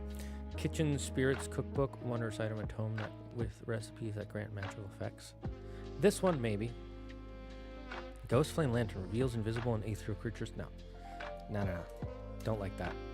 Phantom Spatula. Can be used to redirect a spell. No. I don't like. I have other items for redirecting spells. Blessing of Satiation. Permanent buff players no longer suffer exhaustion from hunger or thirst and gain. No. God time themed trim chefs you wear clothing. I like the idea, but no. Narrative roleplay boon. Chef soul becomes a guardian spirit of the player party's stronghold or base. I like this one a lot. Spectral free summons an ethereal banquet. No. Brother Kitchen Charm grants a reroll on any failed deaths. No. Okay, so these are the ones for taking the merciful path.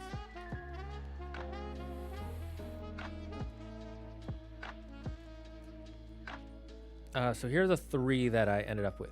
They can get one of them. 2/3 of the way through. Yep. I've only seen the blue Avatar. Get out of here, Yuki.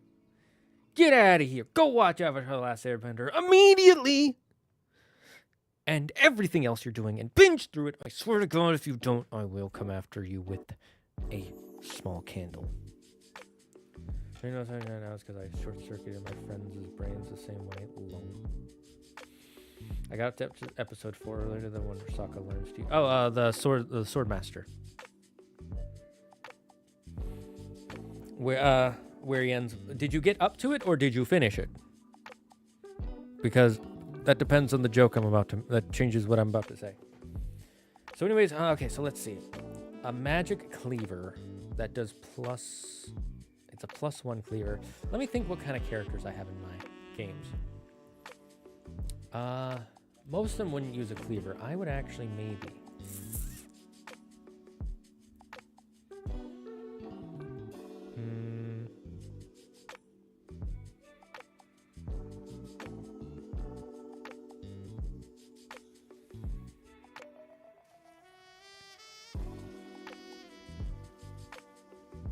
You finished it? Alright, you should pick the name Lee. There are a million Lees.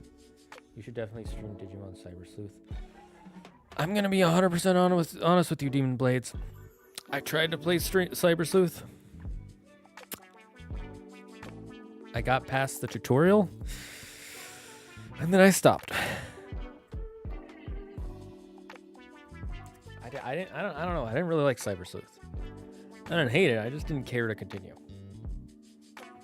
That's just how I felt. Maybe I'll play it some other time. I don't know. If enough people vote for me to play that, then I'll do it. What up, Caleb?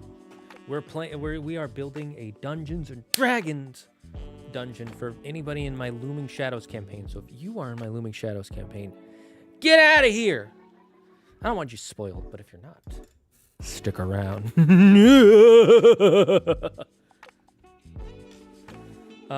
So okay, let's focus. So the cookbook. You know, I actually like this one the best. I'm gonna say I don't want them to get a special magic item, but they will get. She becomes a guardian spirit of the party's stronghold or base. Will make meals that give buffs and can act as pseudo security. That one I like a lot. It's narrative and gameplay focused. That's fair. If anything, I wish Digimon would make a Persona style game. The problem with Digimon is when they make their games, the gameplay is fun and the story is interesting, but then the way you move around it is so tediously boring sometimes. Like with the Dawn and Dusk games, you gotta go to here, and then you gotta go to there, and then you gotta go here, and the whole place looks the exact frickin' same. Really frustrating. 10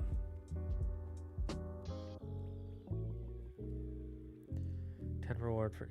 Okay, here's the reward for condemning them. +1 weapon. Each time you crit, you must succeed a wisdom save or be haunted by a screaming spirit. Disadvantage on next check. Maybe. Burning Pan of Vengeance. A fragment of their own as a returning weapon, dealing fire damage.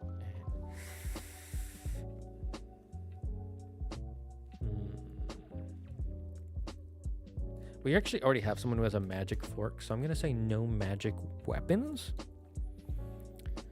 Ashen Spice Pouches, drinking 3 doses. Sprinkle on a meal to deal 2d10 to chronic damage to anyone who consumes it unless they save versus poison.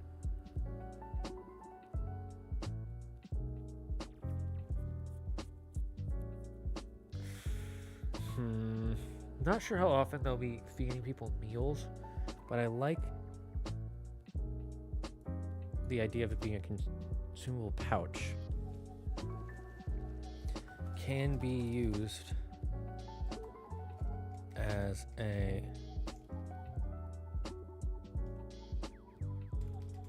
replacement for 1 spending of mana. So, I worded this weird, but I'll reword it. But basically, if you don't know how DC 20 works, is you have a mana pool instead of spell slots. So much cleaner and easier to do.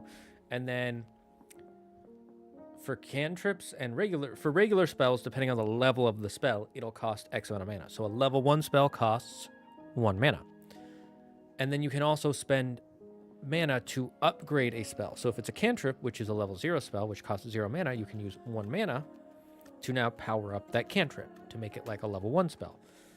And then you can power up a level 1 spell to make it more powerful and change the way it works and all that sort of stuff.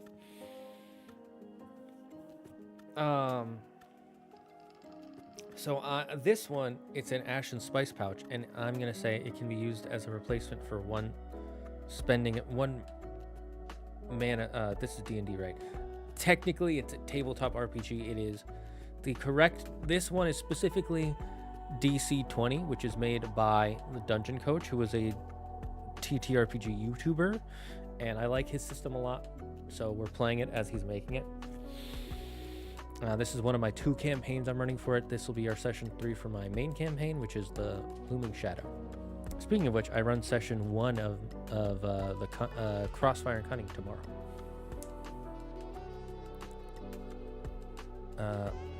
Let's see. Bone. Cracked pepper grinder. One or something used to impose disadvantage on creatures constitution save once per long rest.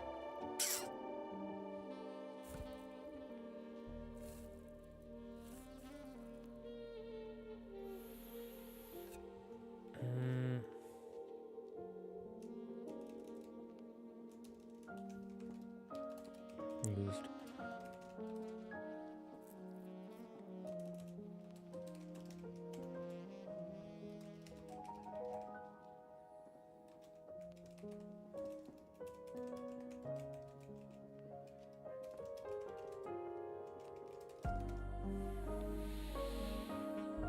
Ooh, a Tyrant. Everybody go, if you're in the Twitch chat, go catch the Tyrant. To be clear, I have seen ATLA. I know you have. I was kidding. We've talked about it before, so I knew you had. Maybe this black pepper grinder. While cooking to give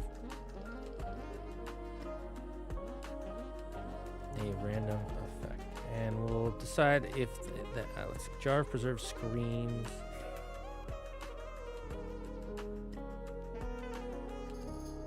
No. Grants resistance to slashing and fire, but causes all healing done to the wearer to be halved. Maybe. I kind of like that. Blood-soaked recipe scroll. No.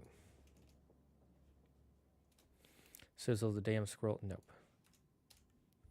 Copper torque of command. When grants proficiency in intimidation, the ability to cast command once per long. Nope. Chef's final scream. No.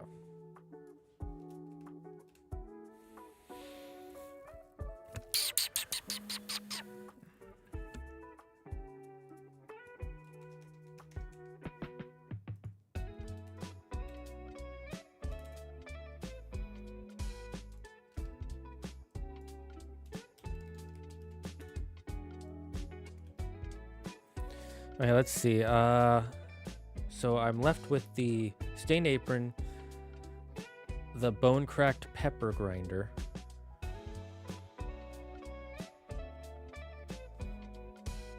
I'm gonna say bone pepper grinder because it's a bone. It's a pepper grinder made of bones. The ashen spice pouch and the cursed cleaver of doomed meal. I like the cursed cleaver. Nah, let's get rid of that one.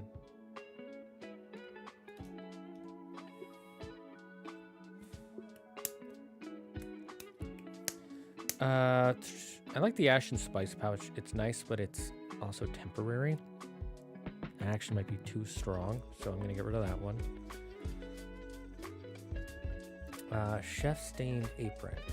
They haven't gotten any armors yet, so this one.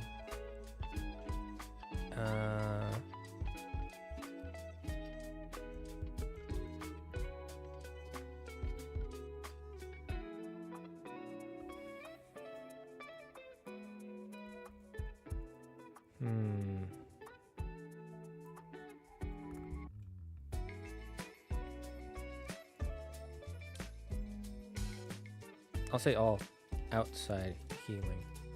So healing spells on yourself would be fine. Did we get rid of...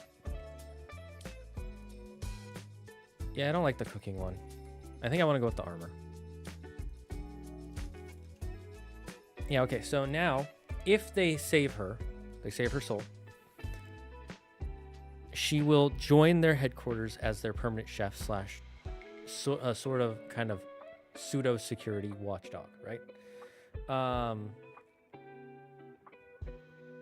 If they send her soul to hell, basically, she'll leave behind her soul stained. I'm gonna say soul stained. Makes it sound more interesting. Soul stained apron. It's a cursed armor and it grants resistances, but all outside healing done to the wearer is half. This way, if one of my players who can heal themselves, they can still heal. This way it's still positive, but now it's like cursed. It's like, oh, you chose the bad option, so you got the bad thing. One is obviously way better than the other, in my opinion. That's just my opinion. Maybe they won't know what they get until. Thoughts on Insensible season 3? I've never seen Insensible. Well, what's Insensible, Caleb? I've never heard of that show. No, I'm kidding. Thoughts on Invincible season 3 are, I haven't watched it. I read the comics though, so I know what happens in season 3. I need to watch season 2 and 3. I just haven't caught up because one, I read the comics, and two, I've been watching other shows with Claire that she wants to watch more. Oh, Inevitable season 3. Oh, Inevitable is so good. I love that part where in Inevitable he comes in and he punches the guy right in the chest, but then it turns out it's not a human. He's actually a goop monster. And then he tries to like wrap around him, and then they have this mental fight, and he ends up controlling the goop monster, turning him into an armor. And it's the perfect armor to fight the big bad guy because it corrodes his weapons. It was so, and the animation on it was so freaking good. I love Inevitable. 10 out of 10 best Russian anime.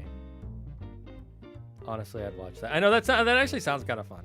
It almost sounds like Solo Leveling, but like goofier. But yeah, my thoughts on Invincible season 3 is I didn't watch season 3, but I've read the comics. So if you want to know what I think of that story part, tell me what happens in the story. Type your thing with spoiler warning for people who haven't seen it yet, and then I'll just read it to myself. Reminds me of the Abominations in the Owl House. Never watched the Owl House. Don't feel the need to. I know people were super obsessed with it when it was coming out, and I was like, didn't even know it was a thing until it was canceled. Okay, so those ones are good. Players can find a book in the study that lets them know if they ring the bell 3 times. The shark will not bell 3 times in the bell tower. So that's one thing that they can find. Where is the study? Right, it's ahead. Also can be used one time for a rest. Every time afterwards, the GM will roll to determine if they get attacked.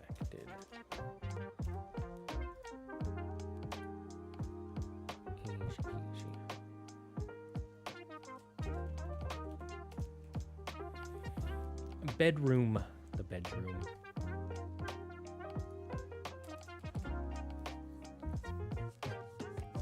Let me see. What do I put at the beginning of this?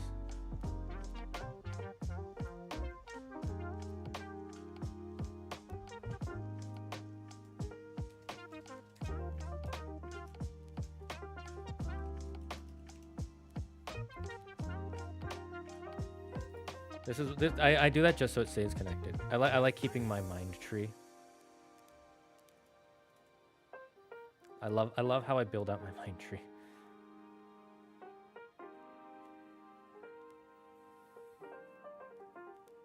Anyways, let's get back to session 3. Where were we? Bell tower. So this could be like a rest place, but only one time, and then they can't keep using it. Spoiler warning: Invincible War. Right, they said that they changed some stuff about it. I really like that part of the story. I thought it was really cool and really hype, and it got me to just keep reading and reading and reading after that. Finally showing some more Vultramites was really cool too. I love seeing more of the Vultramites.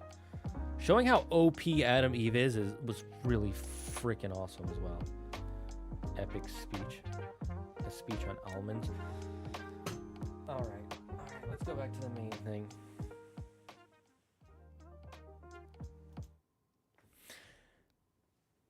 Wait. Where's the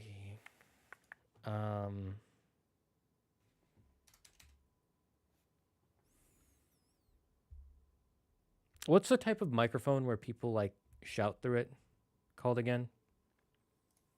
Not air horn. That.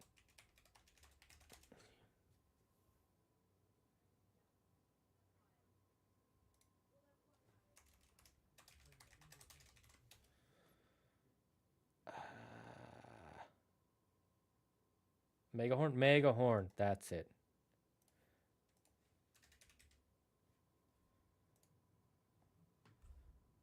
Hello? Can you hear me? Let me know if you can. Wait. Does this sound better? No, I don't like the. Is this better? Yeah, there we go. Can you guys hear that? Do you hear the change in my voice? Do you hear a change? Let me actually. Maybe I have to.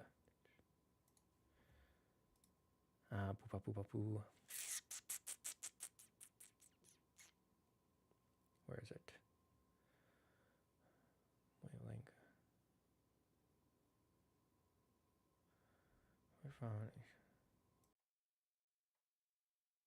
You hear the change in the voice? Do you still hear it? Yes, no, yes, no. Right now, do you hear it?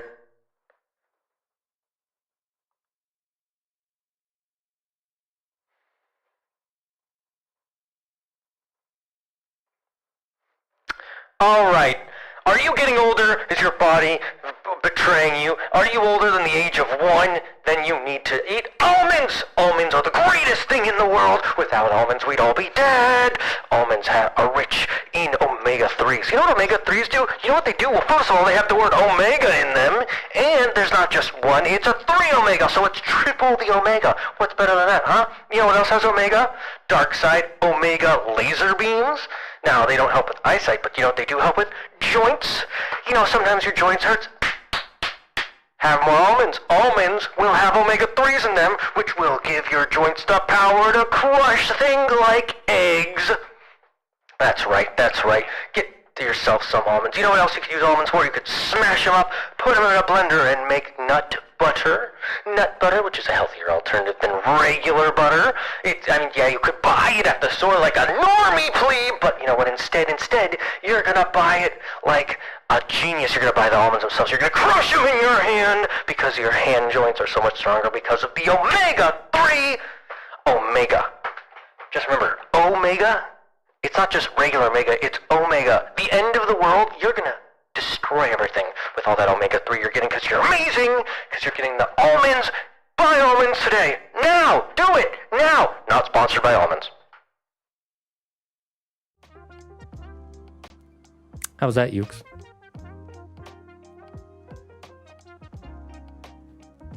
Crush eggs? Gee, that's what I've always wanted. Oh, I'm a sweaty boy. All right, let's see. Okay, we got the bell tower. Undead creature, aquatic abomination created by priest to block the PC's path. Ooh, okay, let's see. Let's see our least creatures.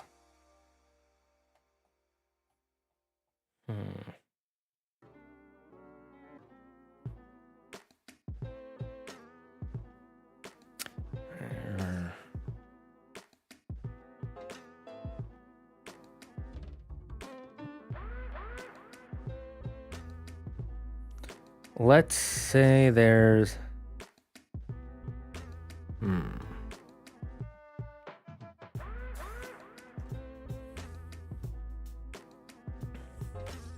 maybe this is where we'll have a chul. Yeah, we'll have a chul here. And instead of it being created, trained priest to block the priest's path. Simple, elegant. Let's think of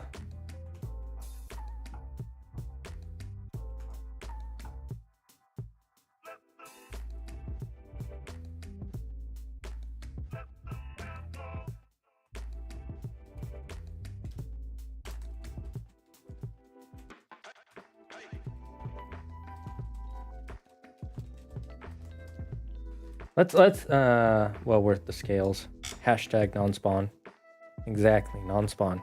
Let's use our good old friend ChatGPT to try and give us some ideas for some interactive items that our players could use in the bedroom to fight. So let's see. We're gonna have 5, but we're only gonna use 3.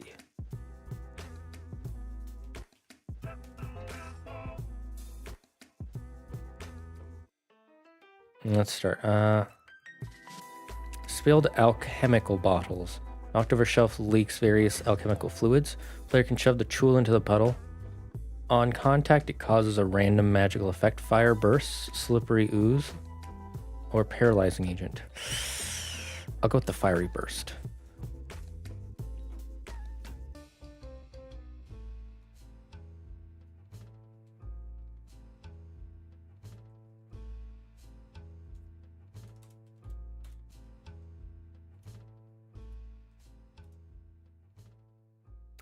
Ooh, a trap-inch. Everybody loves trap-inch. Smoldering hearth. A still hot fire pit lies at the far end of the room with the glowing embers. Fireplace poker nearby. You can grab the poker and heat it in the fire as a bonus action. I'll just say as an action because DC uses uses action points.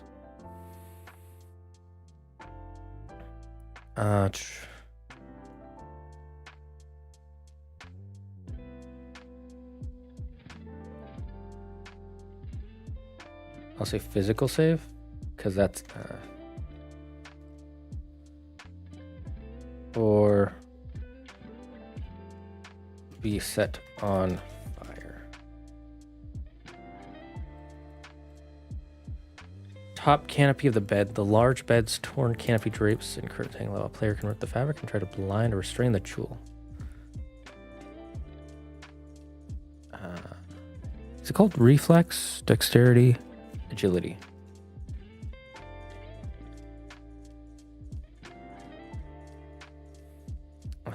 Set it on fire. Ooh. Let's say they can also set it on fire. 2 deal. How much did we say the fire does?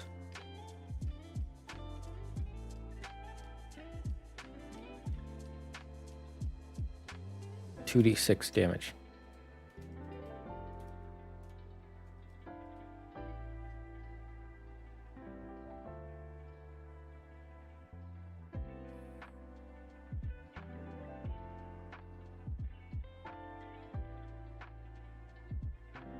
We'll say +2 fire damage plus whatever their weapon already does.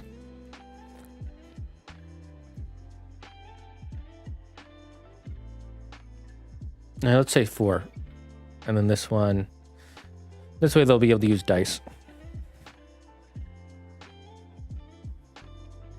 Or actually 12, 1d12. One of my players said they want to, I'll do 1d8. No, 1d10.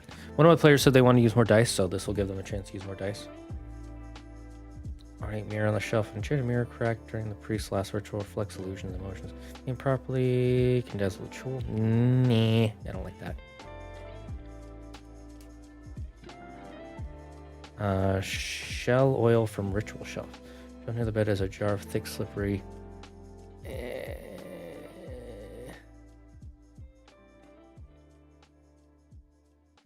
Nah, I like these 3. I think these 3 are good. So we got the spilled alchemical bottles, smoldering hearth, and torn canopy bed.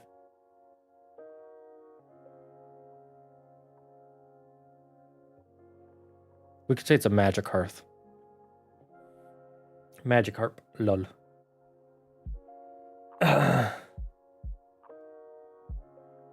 Not still, whatever, am I? I got it. Hello? Hello? Okay, so I'm not.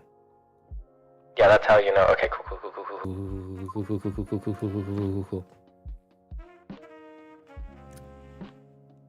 Treasury room.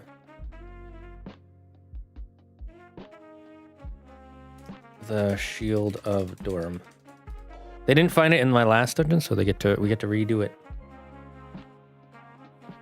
Booze room.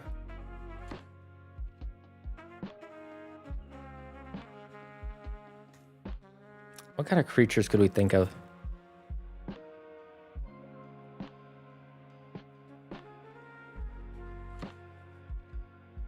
Maybe some like aquatic. What's the name of the bosses in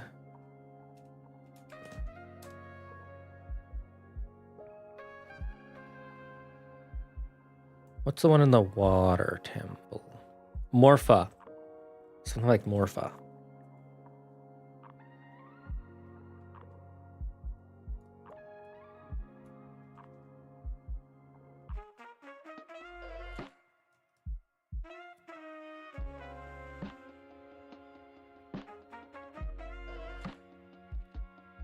Super cube created by the priest.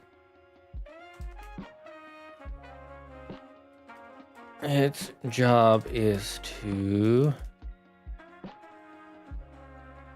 And we gotta think of attacks for it. And then we have the rest. So let's see.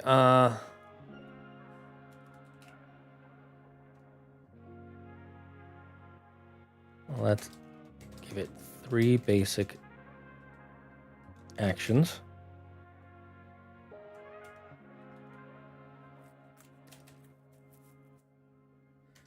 Resistance to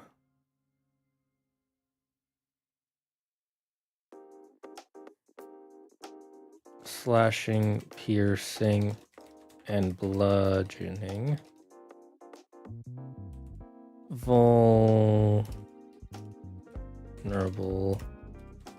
to lightning and fire.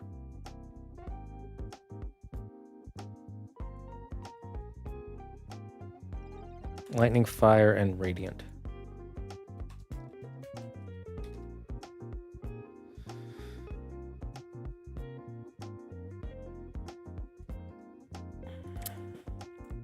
How much HP?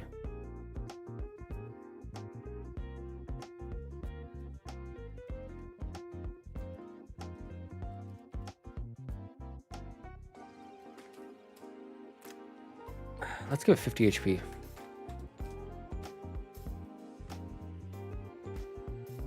A shell that when worn on your back, it becomes angel wings. Nah, that's too strong for a level 1 party. I'm just saying.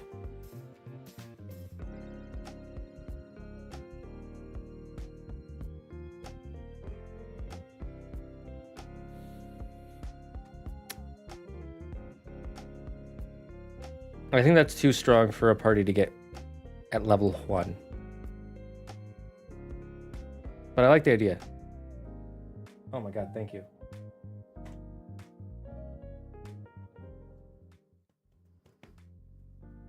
I mean, either way, you're just hearing me type out some stuff, but I appreciate you, Mr. Sarkal. Please, Mr. Sarkal was my father. You can call me Yuki.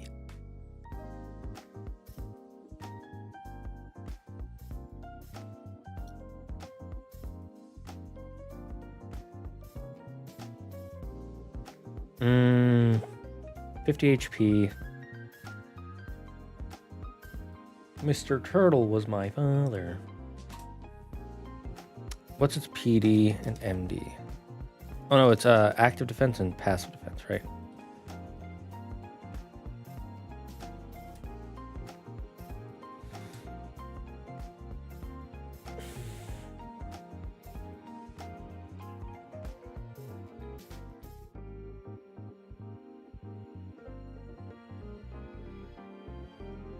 I'm trying to think how I want to do this.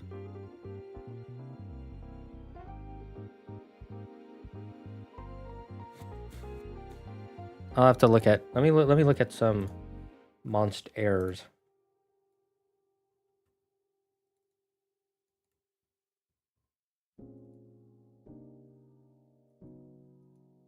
Those Koraths, they killed him pretty quickly, so maybe I'll make the physical defense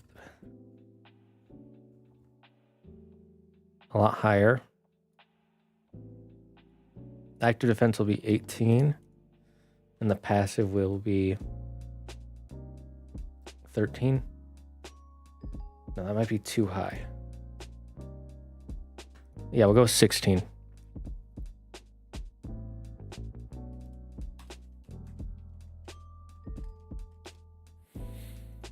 First one, slam. slams a tentacle into the PC, dealing 1 damage. Grab. Strength check.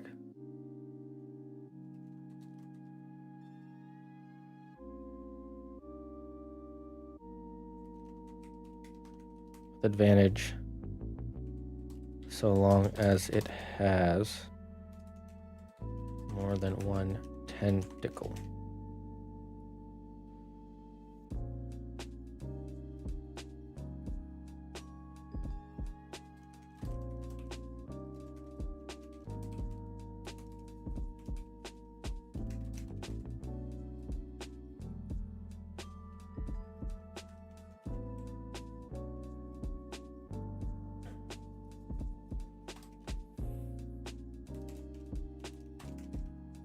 Okay, slams a tentacle on the PC, dealing 1 damage. You want to make that 2? It has advantage so long as it has more than 1 tentacle. If it succeeds,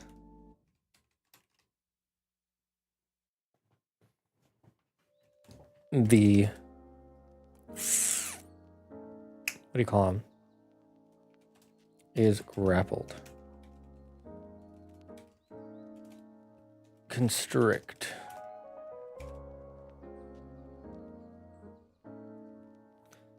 Constrict. Oops, not what I want to do.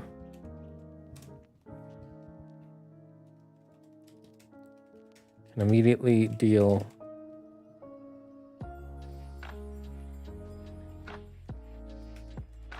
to a grappled target.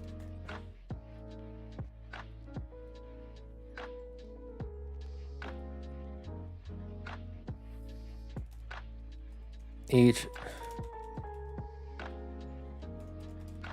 has 10 HP, 1380, 10 PD. Defend. Win.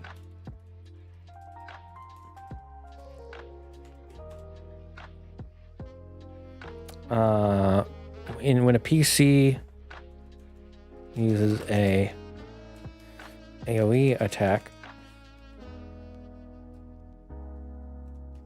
it will use it to block. The main body takes -1 damage for each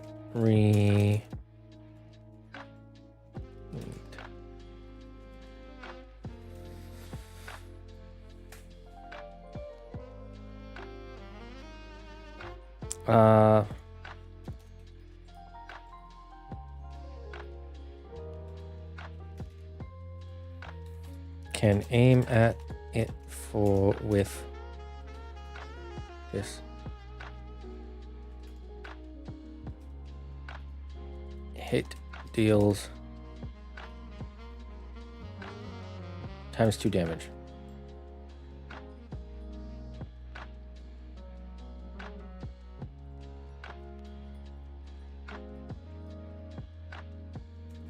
This add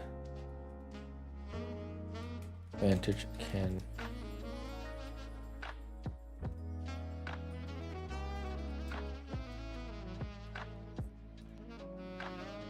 no, if they want to use up 2 actions to try and hit it, how about instead of ×2 +2 damage?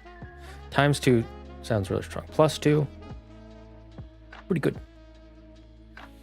Well, let's see. My cat decided to sit on my pillow this morning and lick her butt, and then all because I didn't feed her immediately. No, that's not what they do when they're annoyed when you're not feeding them. When they're annoyed you're not feeding them, they will paw at you, try to lick your hair. They will knock things over. That was your cat just grooming herself. That was your cat chilling, not complaining. Trust me. Do you know that in Mexico, Coca-Cola costs less than clean water? I did know this, yes. She did it twice today, though. Specifically chose my pillow. I mean, were you sleeping? Also, if you got up when she did that, it means she thinks now if she does this, she will get fed. Cats don't care about their pillows. That's not how that works. Like anybody who's bought a cat bed will know that the cat cares more about the empty box than the cat bed.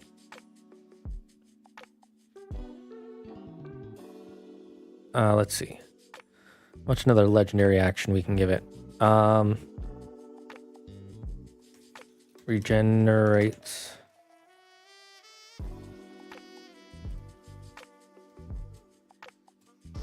Regenerates a downed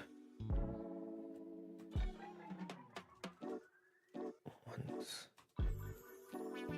every 1d4 rounds.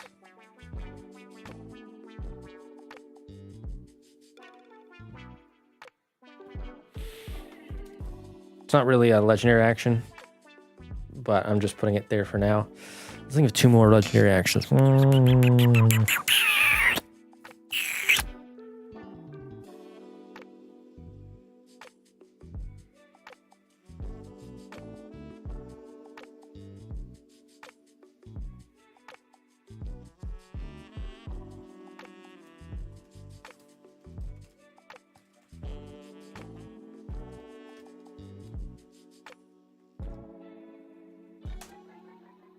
She claimed this one specific pillow on the corner of it, and this pillow is on it, so I leave it there for her.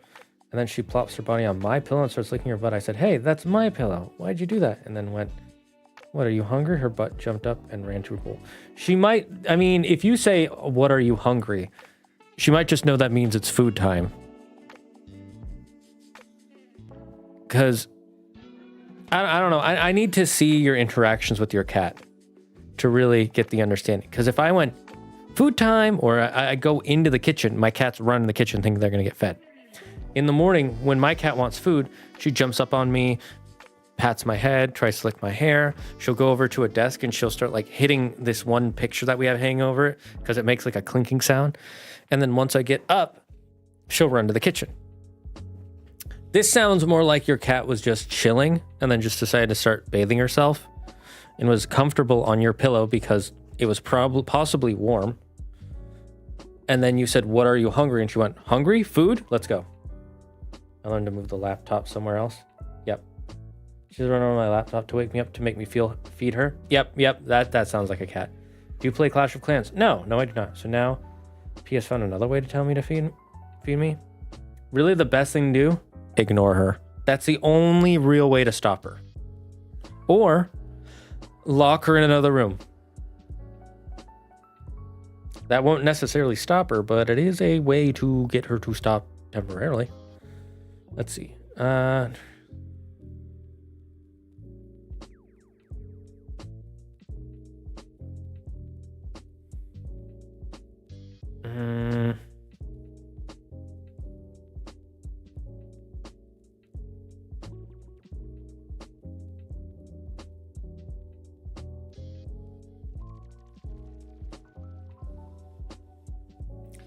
Right here, I'm gonna write these down so you can see them, or copy them, I mean.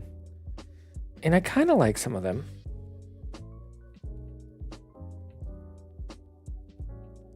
Let's see. So the first one is, let's see, fails from the supercube thrashes all its tentacles at once in a fit of rage at the end of a PC's turn. Maybe.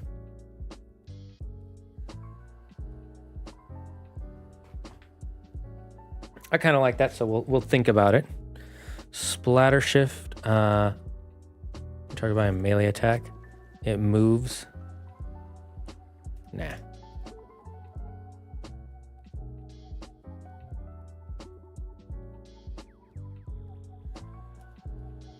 Repulsive explode. Brain glows briefly, emitting a telepathic scream once per round.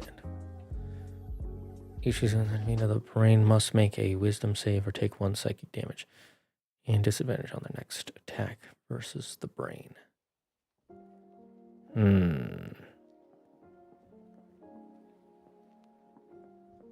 Yeah, actually. I like that. Use more mental saves. And I'll say double disadvantage.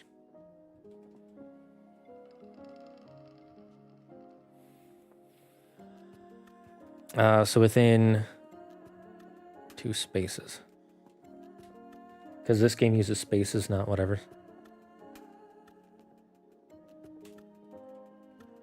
Like that one. So I'll keep that. Toxic Splash presently blows over and launches. Ooh, and it takes more than 5 damage in a single hit.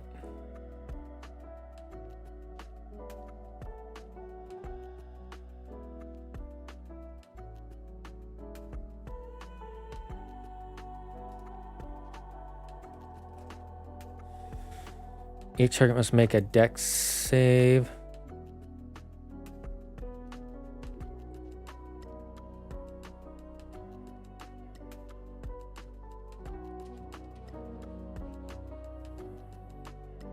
That sounds good. Okay, cool. Yeah, I like that.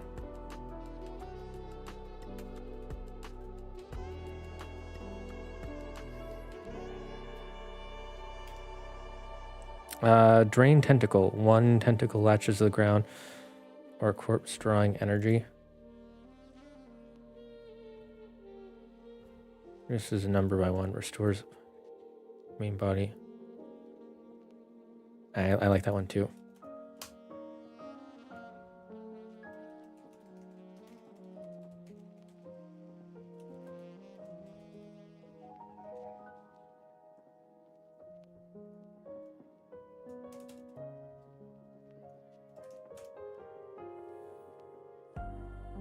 And we'll get rid of the fail storm.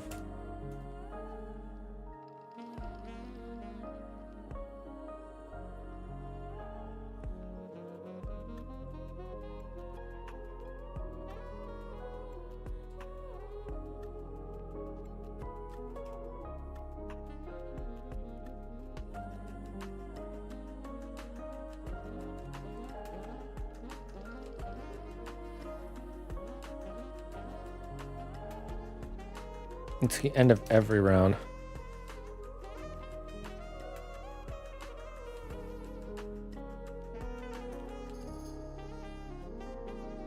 I'll say when the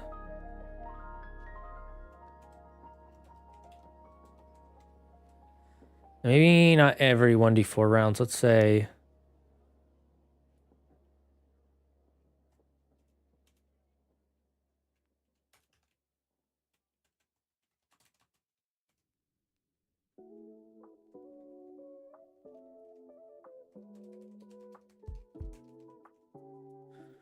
one done tentacle.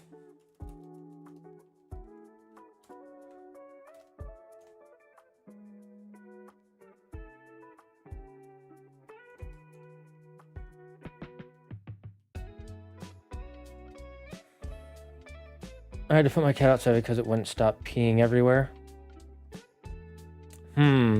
The way you solve that is it means that your cat is marking its territory. How old is this cat? It might mean that the box it's using it doesn't like and it needs a better box. I try and then she gets persistent and starts with her antics of, I'm gonna bite your toes. Yep, that's how they are eventually. No surprise.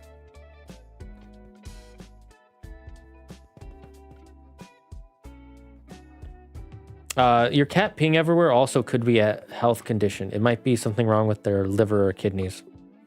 So you might want to get that checked out. I know that's expensive, but it is a possibility. It depends on the age of the cat, but also cats generally have liver or kidney problems. It's very common.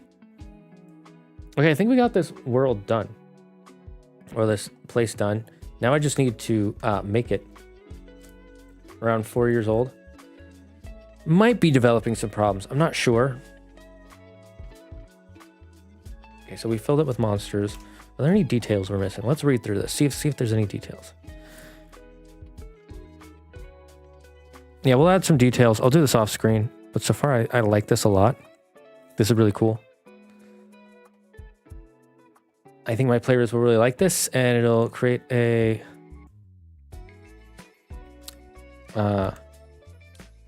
once removed, the place shaking violently, and water will start filling into the building. Ooh, we should have in the entranceway,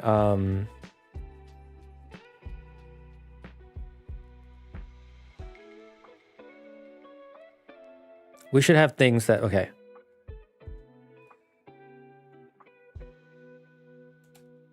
Can we add something to each of these to help elude to our players that they can use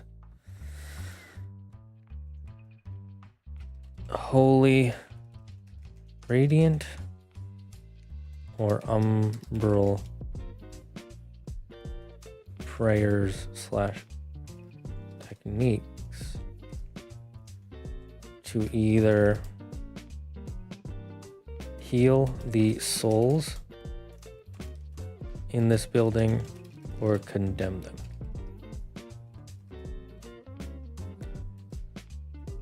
It will also elude to different rewards.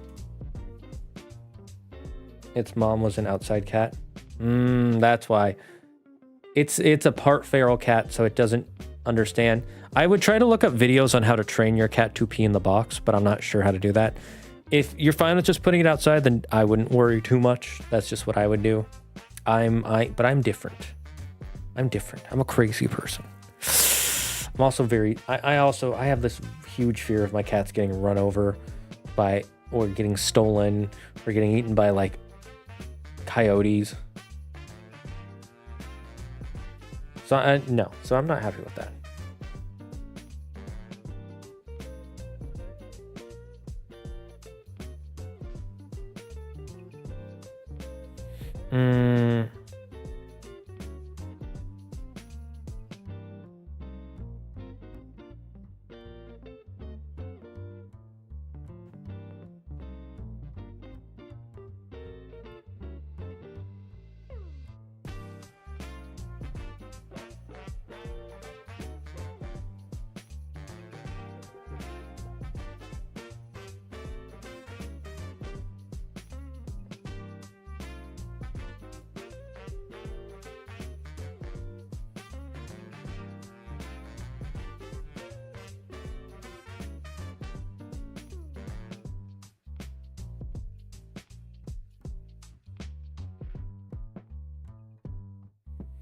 Okay, I think we've got some good stuff. I'm gonna save this.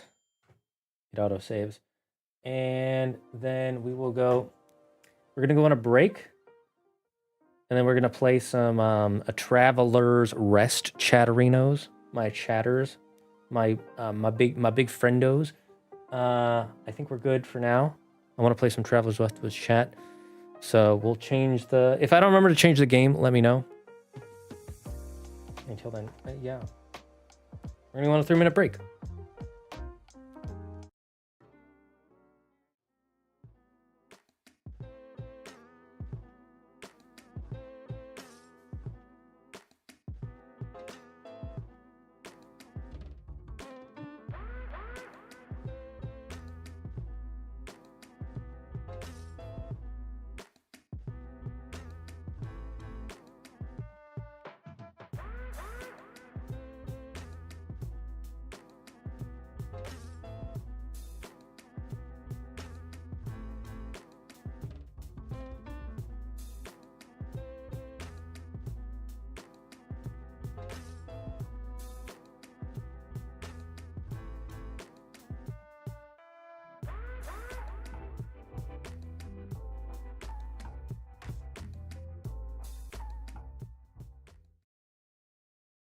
Hello, my name is Dr. Foe, and I work for the Paranormal Entertainment Neurological and Intelligence Studies. There is a new disease sweeping the nation that affects ones of Americans per day. This new disease is known as dainbermage. Do not be alarmed, we know the cause of this dainbermage. You can get it from many sources such as watching TikTok, reading YouTube comments, watching bad TV shows or movies, reading fan fiction, engaging with social media, and many other sources found on the internet. This disease is highly contagious and can spread from person to person. You will know if you have the dainbermage if you are experiencing symptoms such as commenting on videos on the internet, commenting on social media posts, talking in live stream chats, browsing sources such as Tumblr or Reddit, and any activity that requires you to connect on social media with strangers. If you do have dainbermage, contact your local PNIS office, and an agent will immediately come to slow the effects of the dainbermage. If an agent is not able to come to get you in 24 hours, do not be alarmed. You can begin self-medication. One of the forms of self-medication is watching Zaggard on twitch.tv or the YouTubes. We have discovered that dainbermage is slowed by the element known as cringe. As you can see by the state-of-the-art presentation on your screen, the cringe waves released from your monitor and speakers create a temporary shield to protect your brain from the dainbermage. However, there is no known cure, so you must continue to medicate once per week to protect yourself from its dangerous effects. This has been a PSA by Paranormal Entertainment Neurological and Intelligence Studies. Remember, dainbermage. We all certainly have it.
Dainbermage. We owe something. All right, chat. Let's play some Traveler's Rest. We now have the vertical stream if you wanted to join.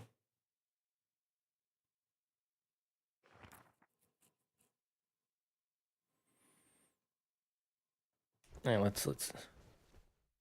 There we go. Okay, what was I doing? Let's see. What do we need? We're good on tea. Let's get more fish broth. Bad. I think they need to make a quicker way to press that. I'm not a fan of how I have to deal with it. It's so hard.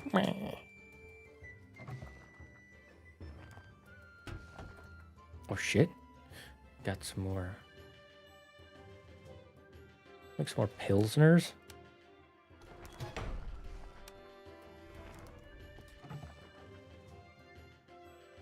Making more red wine. Make some more olive oil. Let's fucking go. What's this game? So this game is kind of like a Stardew Valley-esque alone. Where you have a tavern and you make all the food and the drinks to sell people, and that's how, and then you can also have, once you get to a certain level, you have an inn on the upper floors. And that's how you make money. And then you collect you can go buy ingredients. Or you can fish for ingredients yourself if it's fish related. You can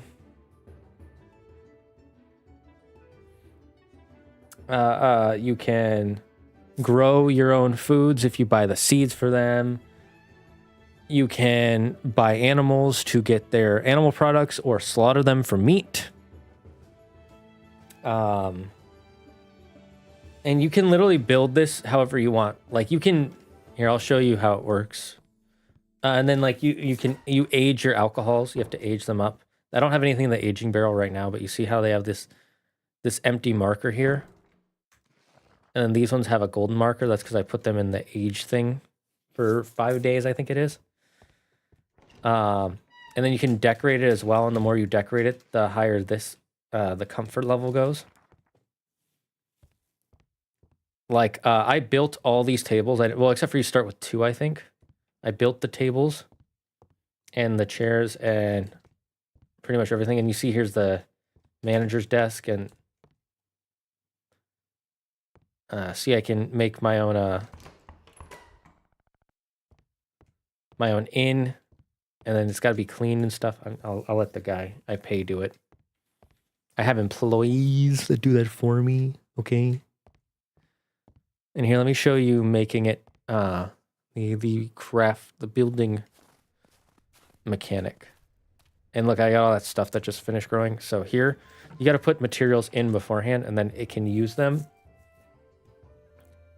And then it'll like build it out. See, it'll cost like, this would cost me 4 gold, 20 planks, and 20 nails. And then you see at the top, up here is what I have. This is what I would have left if I did that. I'm not going to do that, though. Let's go to the upper floor. I'm going to...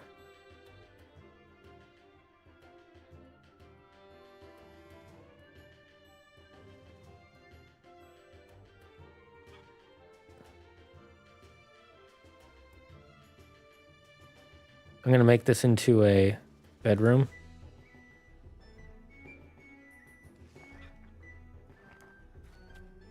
It needs a bed and other stuff now. So let's open up the tavern. I have employees to work for me, so I don't have to do it myself anymore. I don't have to swing behind the...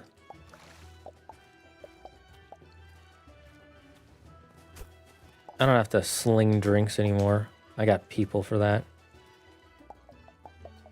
Ooh, cauliflower.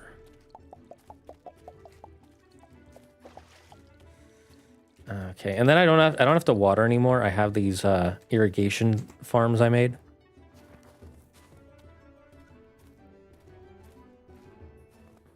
Let's make some money for now.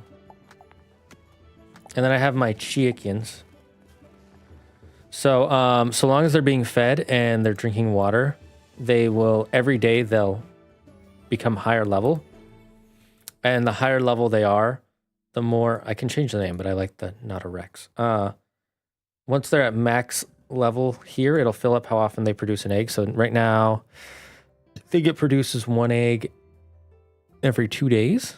And if I were to kill it, I'd get 2 meat.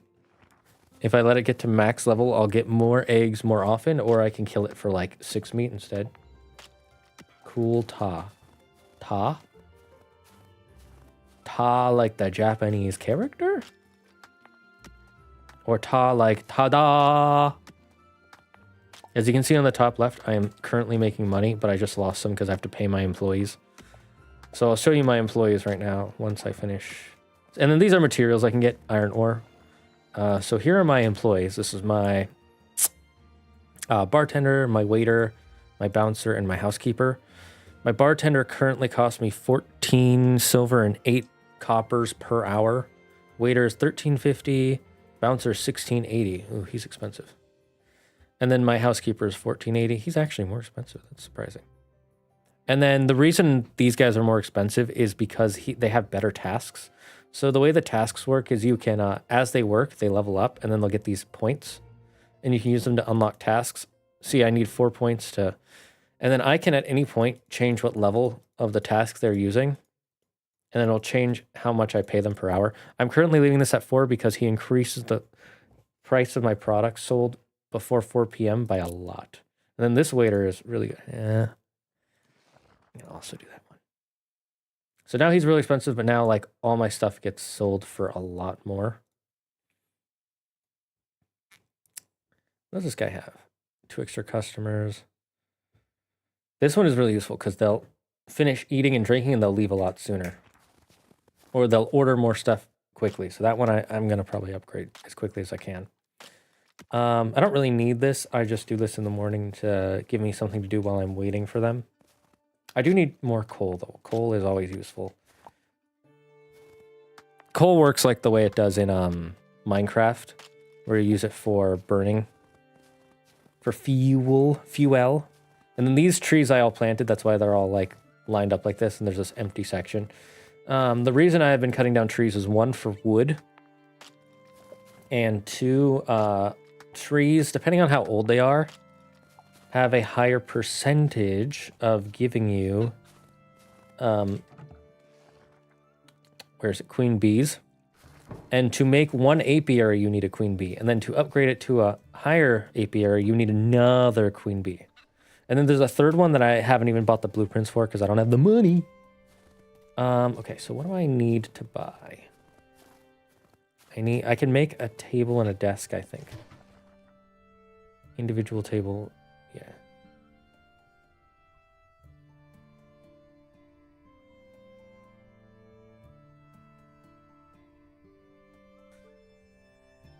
And then I can't make a bed. I have to buy the bed and then the lamp.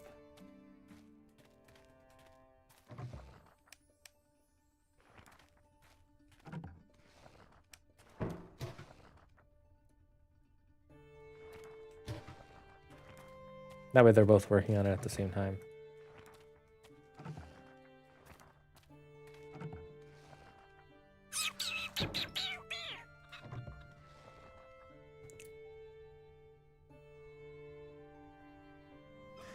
What am I using this for? Was it for this? Yep.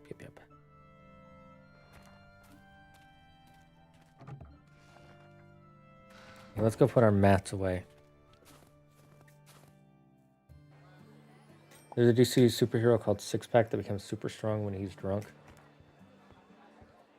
So it's kind of like Mother's Milk in the comics. Except for instead of alcohol, it's milk. Ooh, we can make roasted sweet potato. Let's do that.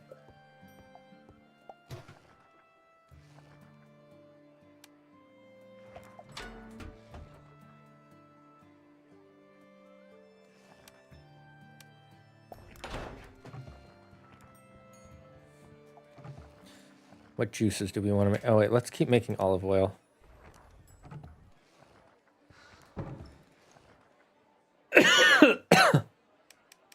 I got the coffees.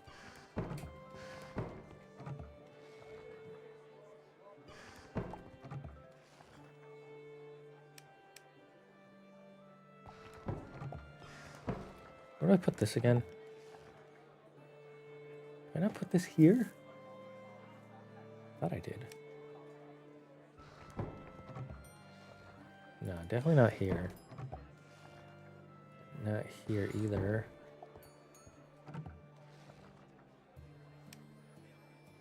Let's actually move this to down here. Keep all the stuff together.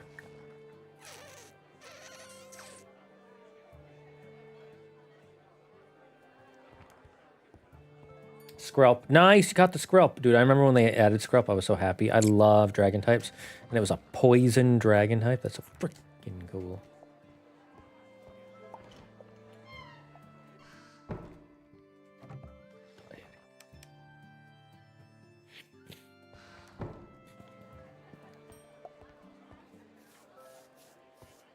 Okay, we're not making a whole lot of money. Oh, we need alky.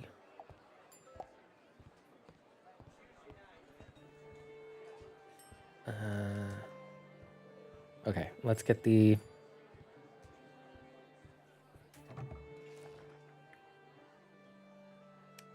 We'll use up the last two of those. No, I don't want to use up my peanuts. Not yet.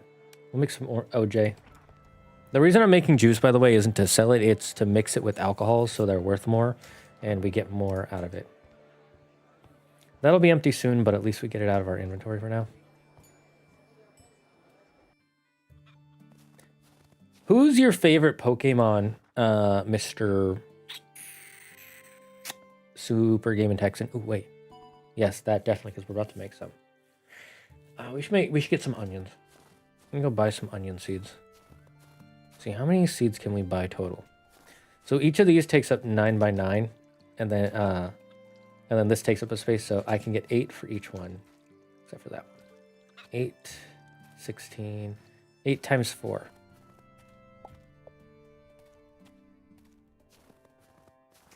My back is itchy. Give me a second. Trico. Thoughts on Lilo and Stitch remake? First thought is, of course they're doing that. Second thought is it looks kind of good, but they're gonna make one major mistake with it that I'm gonna hate. Mine is Dragapult. Trico's pretty cool, but my favorite is Dragapult. The thing is, they're not gonna make Lilo weird enough. Like, Lilo in the movies is kind of psychotic. Like, the movie starts with her feeding a fish a peanut butter and jelly sandwich. Why does she do this? Because she believes that the fish can control... Oh, right, I forgot it's Sunday. I can't buy anything. Fuck. Okay. I should have just been working at the tavern then to make time go by. Anyways, the first thing she does is make...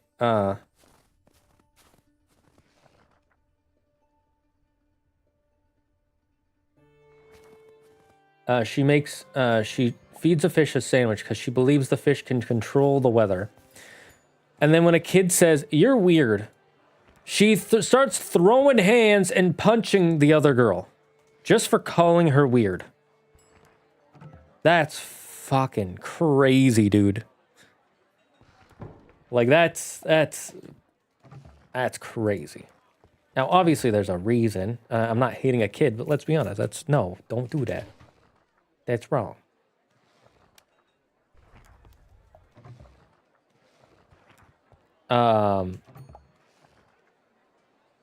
But she does that. And then immediately goes home. She gets kicked out of school, goes home, and decides to make a voodoo doll with nails in a pickle jar to hurt her friends because they are not good people. That's fucking crazy, okay? Now, she does some other nice, cute stuff at the film, but that's how the film starts, with her saying some crazy-ass shit, being told that's crazy, beating the shit out of the person who says it's crazy, then doing voodoo on her friends. You don't do voodoo on your friends, okay? That's a big no way Jose kind of thing. They're not going to do that in the new movie. And I'm going to be mad if they don't. Because that's like a big part of her character. And I think it's wrong to get rid of it. Other than that, I'm excited. It'll probably be fun. Stitch looks okay. I don't hate it. But honestly, the remakes are... I'm so sick of the remakes. Make something new, you goddamn cowards.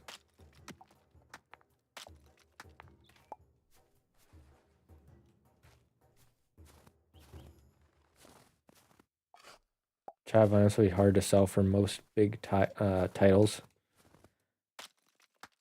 But they do it. Literally, watch the first 15 minutes of the original film. The first fucking thing she does is beat up another kid.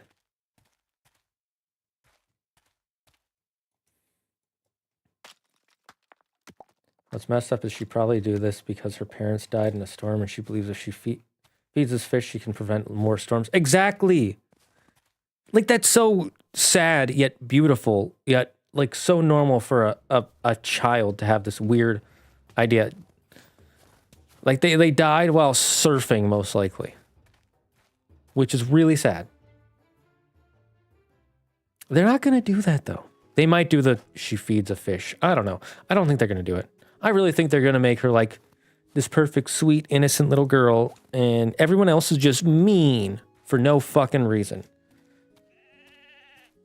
Like, I'm sorry, but if you had someone who came to school, right, and was like, I had to feed a fish to stop storms. Unless you're, like, in college, you're going to be like, that's fucking weird. And the only reason you wouldn't say anything is college is because you wouldn't talk to that person. You just be like, that's Lilo. She's fucking weird. Nobody understands what the hell she's talking about half the time. It's kind of strange. Just don't make eye contact and you're good.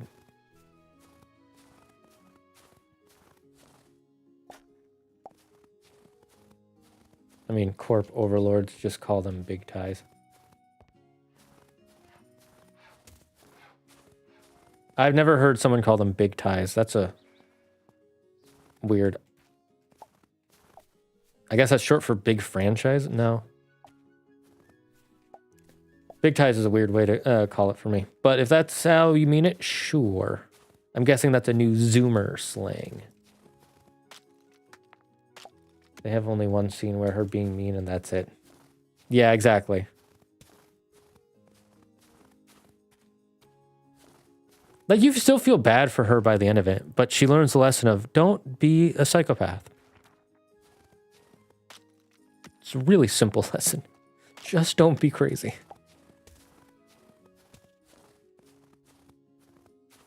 It's also really sad. Like, her parents died, and so she might be taken away by Child Protective Services because Nani cannot do it. She can't do it. She is literally failing to take care of Lilo. Stitch changes that and makes it easier for them. But literally, she's like, you might be like, no, she can. Nani's such a great sister. And it's like, can she though? She can't hold a job. She can't keep her sister from getting in fights. Her sister nails the door shut. Dude, that's like so many levels of no that should be not be happening. Not trying to say I hate Nani. I think Nani's trying her hardest. She's just not succeeding. And of course, once they get Pleakley and Tumba, I'm forgetting his name. You know, she now has 2 more adult figures that can help. Like, Pleakley starts cooking for her. They can watch out for her. Stitch can watch out for her. Like, that's why it works afterwards. It also is just a beautiful story of we need each other. No man is an island sort of idea. Let's buy some lures.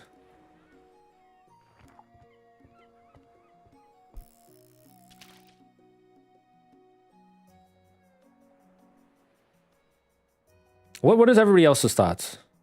Is anybody else excited for Lilo and Stitch remake? Do you have positive, negative thoughts? Actually, you probably have both. So let's start with your negative thoughts. Start negative, go to positive. Yeah, I'll make a few more. We're doing some fishing. Fishing at the docks. Fishing. Fishing a lot. Fishing. Gotta get some fish. Fish, fish, fish, fish, fish, fish. Not really? Not really what? You don't really have thoughts? I mean, you have some thoughts, I'm sure.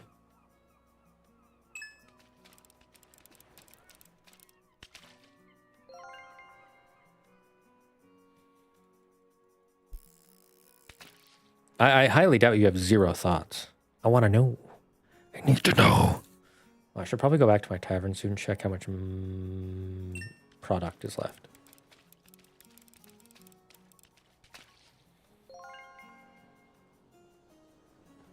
On the one side, where they need to stop with remakes constantly and make some original content, agreed. Gone 2 might be in the movie because the child service agent takes his role.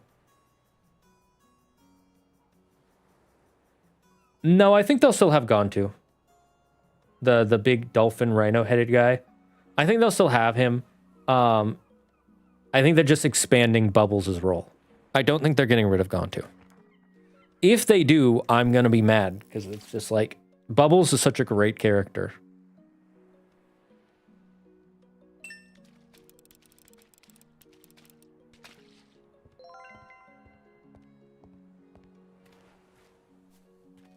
I love how, by the way, the way they tricked the Galactic Federation to not attack Earth is that, oh, there's this endangered species called mosquitoes, and mosquitoes need to feed on the Earth inhabitants, the apes. And so if you attack Earth, you'll kill the apes, and then that'll kill the endangered mosquitoes. And I love how they just fucking fall for that. That's so fucking funny. I still think they're gonna have Gone 2.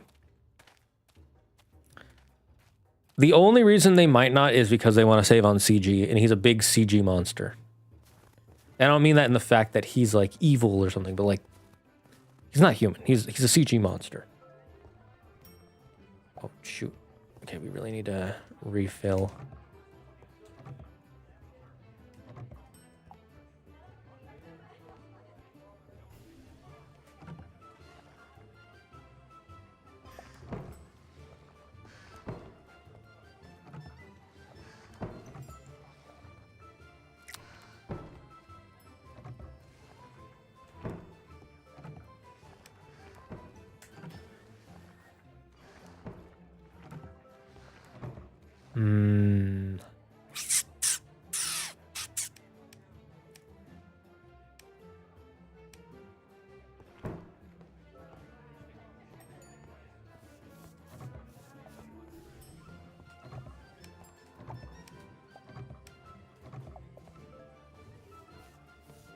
More alcohol.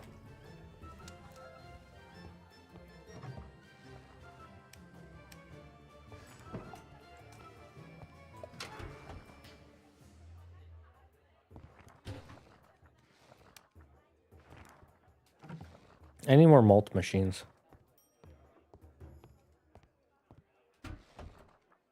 Because I don't really need a bunch of these. 36, ooh, 60.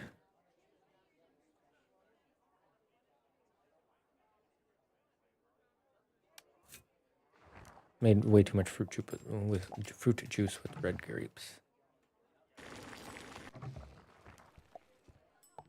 Why that sound effect gets so loud?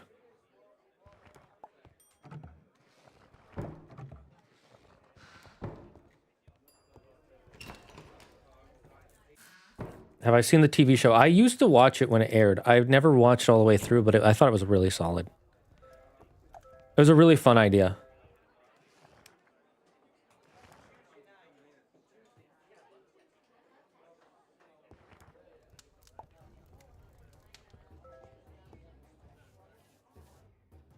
I need to get more of those brooms, maybe.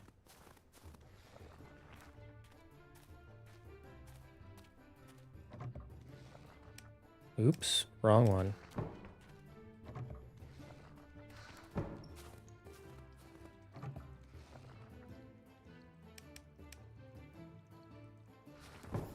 The bees! Yes, the bees!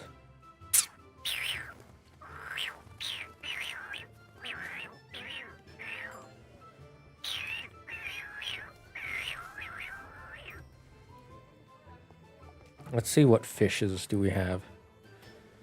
Do we have a lot of these guys? I'll leave one.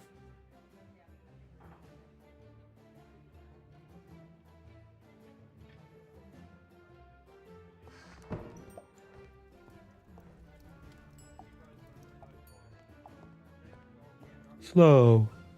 Slow poke. Wooden plank and iron nails. We're gonna run out of a bunch of these, aren't we?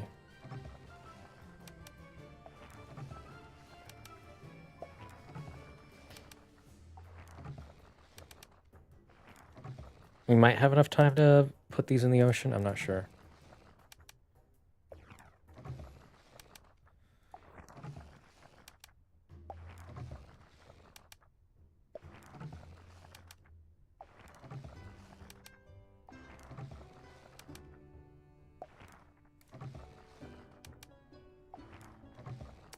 Let's go up to 15. How many planks and nails do we have left? Decent amount, but we need to make more.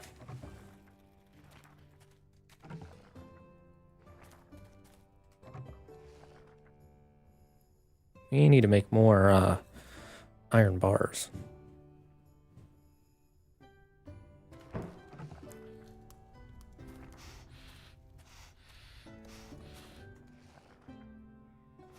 Let's go place these in the ocean first.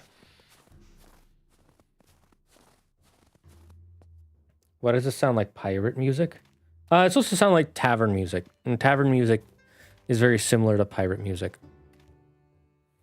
Can a Kingdom Hearts movie or show work animation? Of course, I don't think it can. I think it could be live action. There was a planned Kingdom Hearts anime at one point, but they canceled it. I don't think they're going to do it anytime soon. So the answer is it definitely could work. It's not going to happen, but it could work.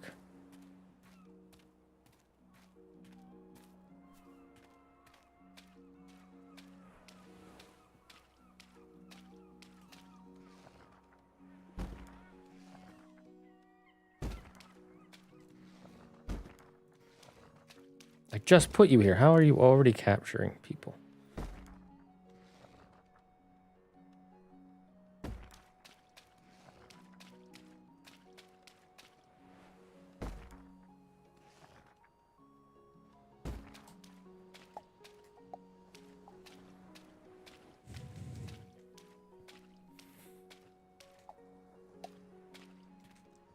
Thoughts on Thunderbolts movie? I haven't seen it. My thoughts are, I don't care. Most of them are characters that I don't think, like, in the trailer, half of the characters don't even matter. Like, I'm only interested in US Agent and Bucky, and even Bucky, I'm like, it's Bucky again. I like Yelena, and I like, what's his face? Red Guardian. I think that's his name. They're entertaining, but I don't care about their stories. And then the other two, Ghost and Taskmaster. Ghost is so forgettable. She's the most forgettable Marvel Cinematic Universe villain of all time. Like, nobody remembers Ghost. I guarantee you, nobody remembers Ghost. Every time I talk about it, they're like, who? So I don't know why they're putting her in a movie. Her story was so stupid. It was, I don't want to die, and then she doesn't die. What do you have to go from there? And then Taskmaster is infuriatingly bad.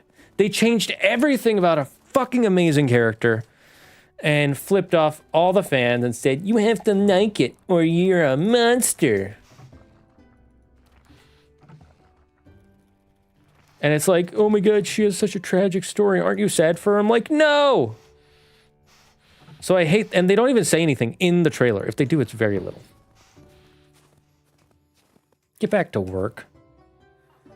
But in the trailer, they don't say anything. Even the trailers, like, they don't really matter.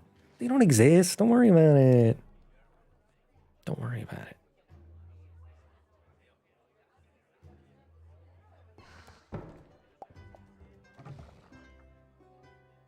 So my thoughts are, I really don't want to see it, but I might.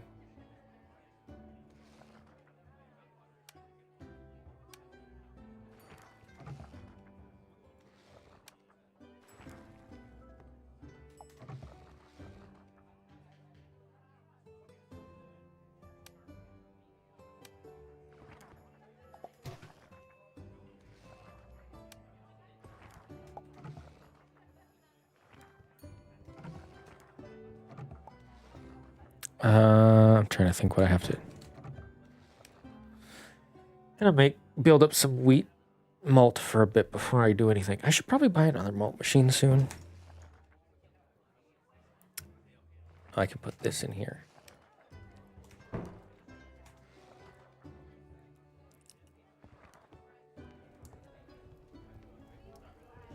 I want to watch it because of Sentry. Is Sentry going to be the villain? That's objective student. Heh.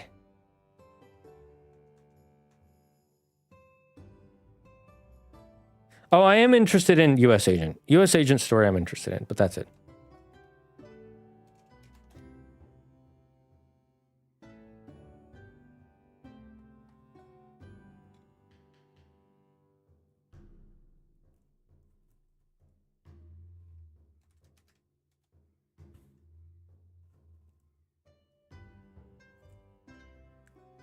I'm guessing that's a meme, objective student.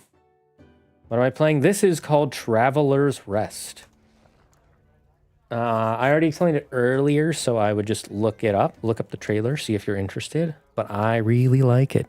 It is in early access. It's not done yet. But they've already added stuff since I started playing. So I'm happy about that.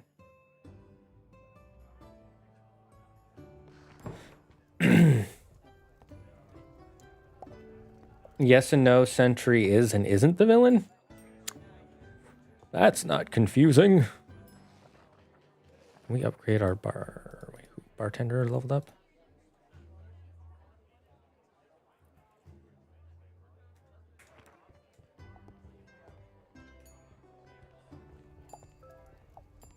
Okay, so what do we gotta do? What kind of poison are we gonna give these guys?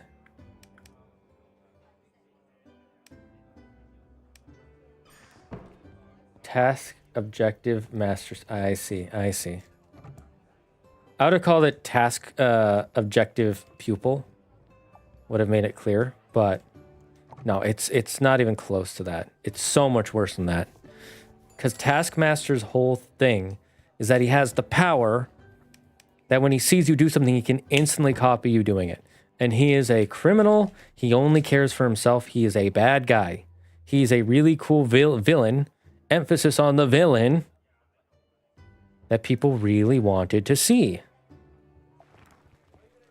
And instead, they were like, yeah, tragic backstory, blah, blah, blah. Dad is a monster, blah, blah, blah. I'm mad at my dad, blah, blah, blah, blah. I'm a woman, blah, blah, blah, blah. That's her whole backstory, okay? I'm not trying to make some joke about, like, the MCU. I'm not trying to cringe like that, but that's, like, her whole story is, I am a woman who was abused by dad. And she doesn't say anything in the fucking movie. It's fucking stupid. If you're gonna make me feel for the character, have the character feel something.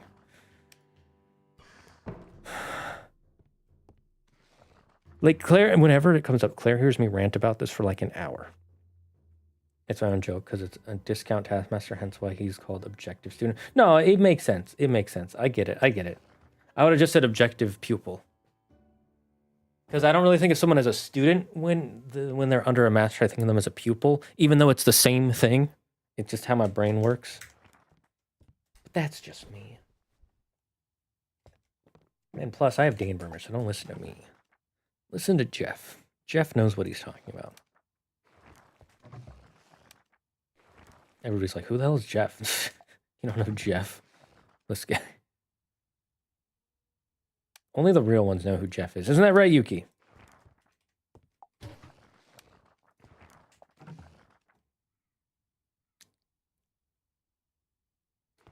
Oh, we do have to make fruit juice from it. Ho, ho. Ha, ha, ha, ho, ho, ho, and a couple of tra-la-las. That's how we laughed the day away in the wonderful land of Oz. We wake up at noon and get to work at 1. Take an hour for lunch and then at 2 we're done. Jolly good fun. Ha ha ha, ho ho ho, and a couple of trolley loves. That's how we work the day away in the jolly old land of Oz. No one knows that, by the way. That's the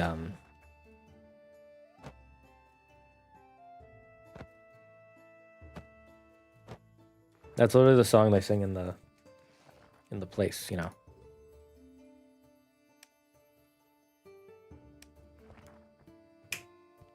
My name is Jeff. Of course, Jeff is our old chum. Exactly.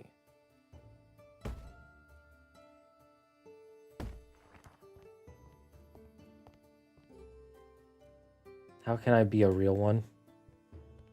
By knowing all the things I say. If I make a reference, you know. You have to inherently know it. Otherwise, you are not, in fact, a real one. He's not ready yet. They look ready.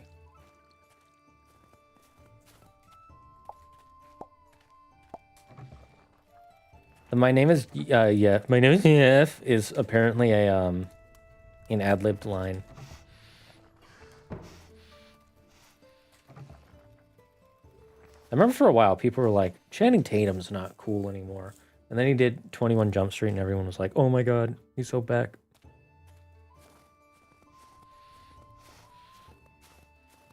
Let's see, how have you leveled up? I can't tell. There any eggies for me?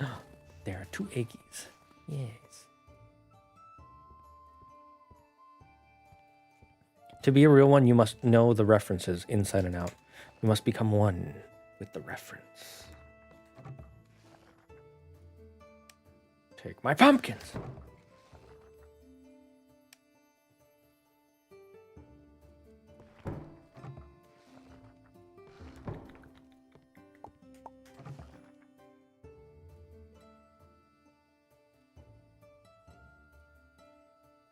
Hello, believer.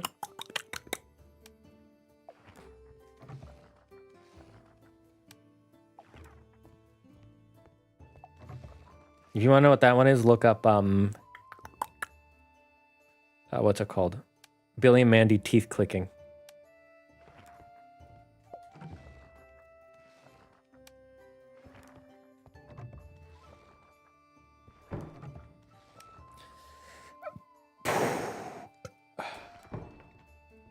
Honestly, he's still Magic Mike and Duke from G.I. Joe to me. Never saw Magic Mike, only watched G.I. Joe once. So don't remember him from that at all. Does not associate.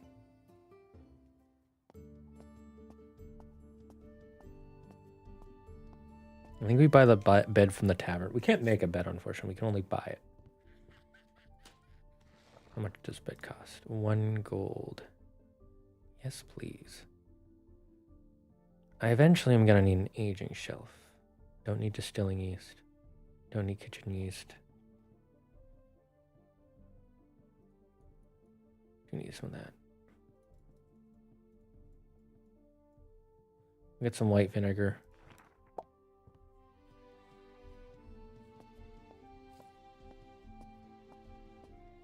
Sentry has bad guy personality called the Void. be honest. I don't know who Sentry is off the top of my head, but that's neat. That's pretty neat. Not gonna lie, not gonna lie. Ooh, the lantern does not cost much. Okay, cool, cool.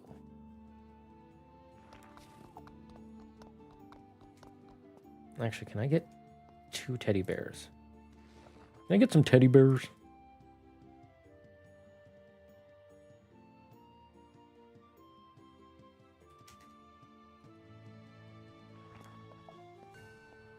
You're gonna be like, why did he buy a teddy bear? Secret strats, chat. Stick with me, and you'll never go hungry again. Long live the king. Long live the king. Does this count as annoying? Now, seriously, though, I love that Billy and Mandy thing. Seriously, look up Billy and Mandy teeth clicking.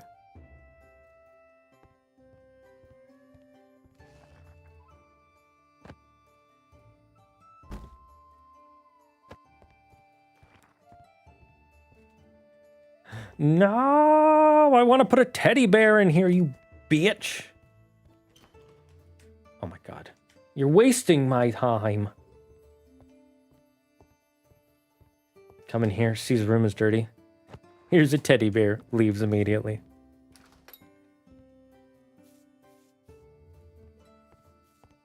Damn, bitch, you making a mess just by walking in? What the hell?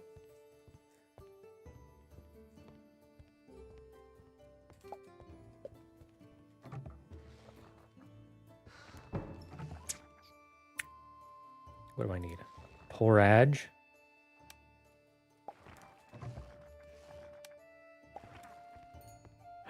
I was gonna get onions today. I was gonna get onions today!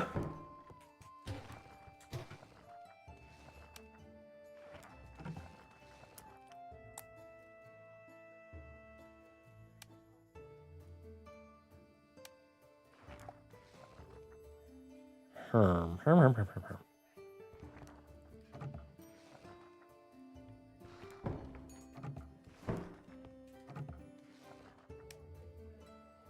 booga.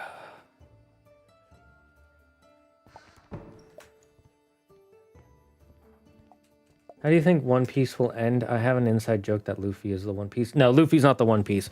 He has Oda has already confirmed that the One Piece is a physical thing that they will find.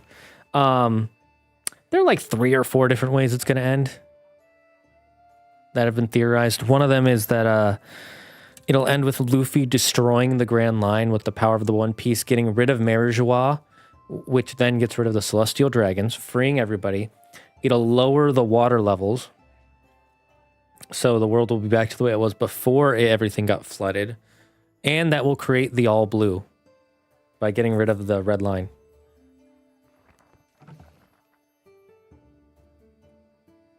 That's one of the theories. I don't know the rest.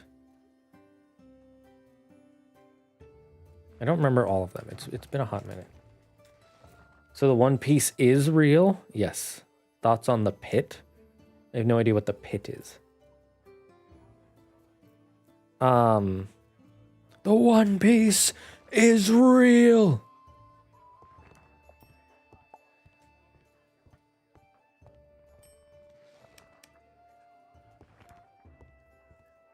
Yeah, I think Oda said in a SBS that the One Piece is real.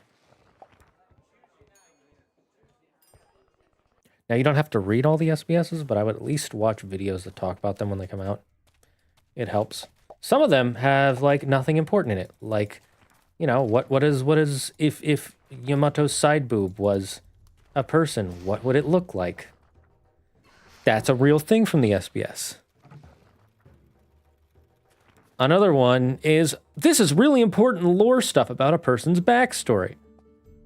What? Why is this in an SBS, Oda? You don't deserve to know.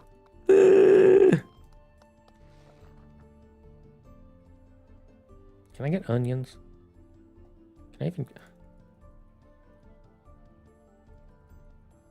I might get 16.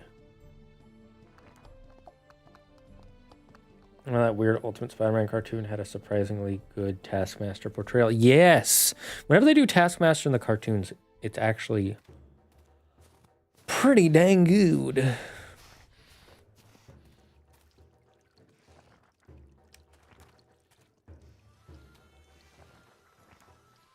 Gotta plant my seeds. Gonna grow them into onions and make some onion rings. Then we'll sell them for money and turn them into profit. Can't wait to make myself some onion rings. How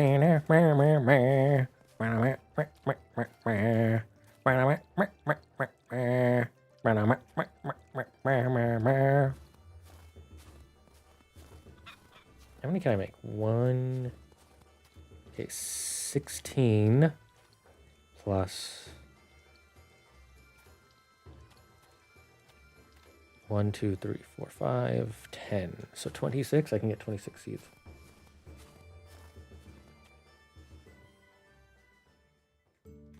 I would want Kaido's fruit.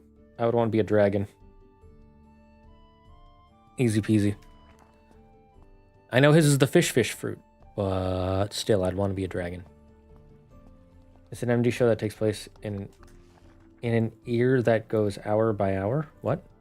Oh, ER that goes hour by hour. Never heard of it, so maybe I like it. I don't know. That is my unfortunate answer to that.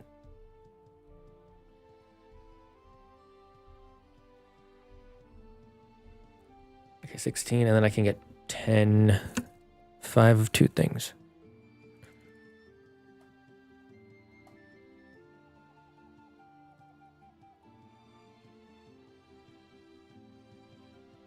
Can I? Nope. We'll come back for you, my beautiful walnut. One plot I remember was that Taskmaster becomes a substitute gym teacher at Peter's school and tries to catch Spider-Man by recreating an obstacle course and watching the kids' movements. Oh, that's pretty smart. That's pretty smart. Pretty fucked up, but it's pretty smart. The fact that he figured out he's a high school student is big monkas for Peter.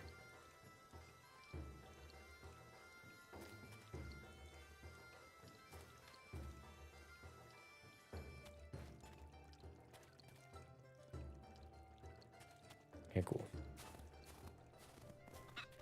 Milky. You're not hungry. You just think you are.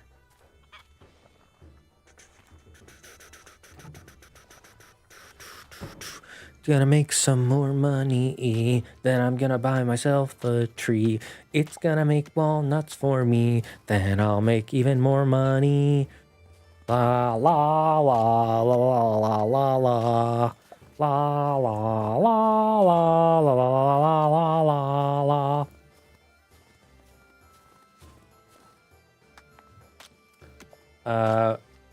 I find it funny because it's called a fish for fruit. Like, I get why it's a dragon based on mythology, but it's still really funny it's called that.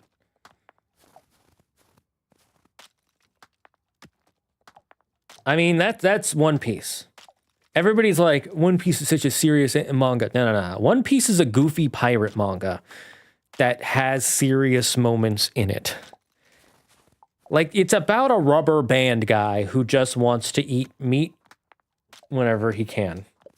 That's like his whole thing. And explore the world, of course. Like, he has no motivations outside of that. Oda has even said, if every character had, because someone asked him in an SBS, if every character had, like, satellites, like, Vegapunk, like his split personality drones, if he were to give Luffy the same split personality drones, it would be 5 Yorks and 1, what was it? Not Lilith, not Edison, not Shaka, and 1 Atlas. So he's 5 greed, 1 violence. That's how you make up 1 Luffy, is 5 greed, 1 violence. He doesn't even have the concept of good or evil He only has greed and violence. Like, his concepts of good and evil do not apply. They do not apply. Does not compute. Is it meat? No. Then is not good. Is it give me meat? No. Then is not good. Does it take meat? Yes. Is bad. Is bad. Luffy is a psychopath.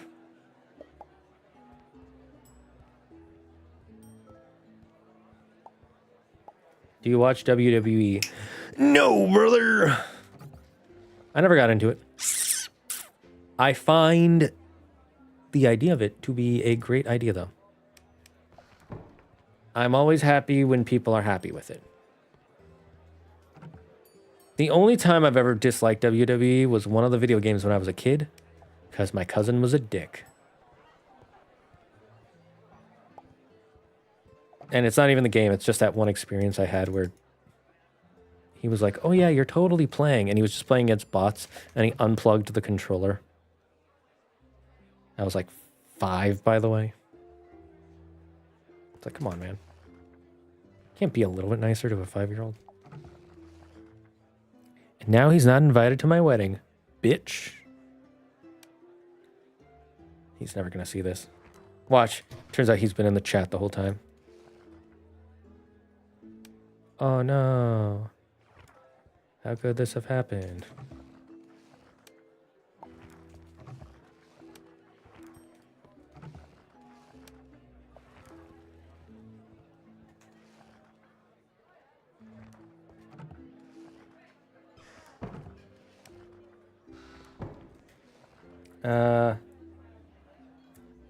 He, of course, fumbles his way through the course while Flash somehow manages to match Spider-Man's movement so well that Taskmaster thinks he's him.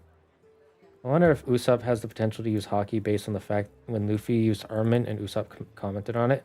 We know he can use hockey. We saw him use observation hockey in Dressrosa. The old unplugged controller trick. It was just a dick move, okay? A dick move. Not what I meant to do.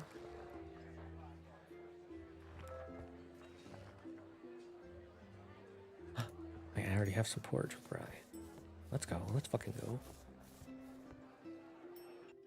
The reason I'm doing this is to get EXP to level me shelf up. Boom, bam. Let's go get some cow steaks. Do I know what Hema is? I've heard of it. I don't know of it. I don't know what it is off the top of my shoulder. But yeah, we know Usopp can use hockey. In fact, you want to know a fun fact? It makes more sense for Usopp to use Conker's hockey than for Sanji.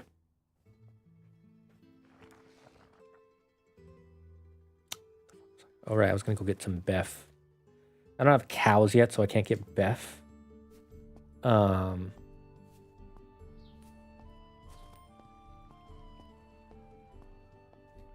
So I gotta buy it. We'll have one for shelling. God, that's so expensive. I'm broke now. I've heard of Hema. I don't know what it is. But yeah, go look. If you don't remember when Usopp learned hockey, go watch. I think you can just look it up. Usopp unlocks observation hockey. How so? What part of Sanji is a conqueror?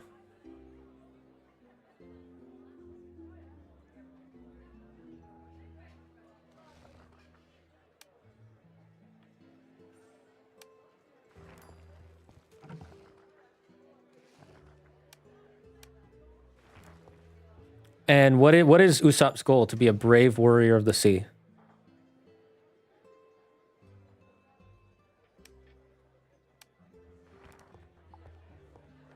Hema, like historical European martial arts.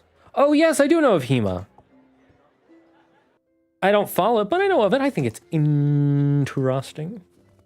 Oh shit, I was supposed to make one into a steak. Fine, I'm gonna go buy some chickens if I can.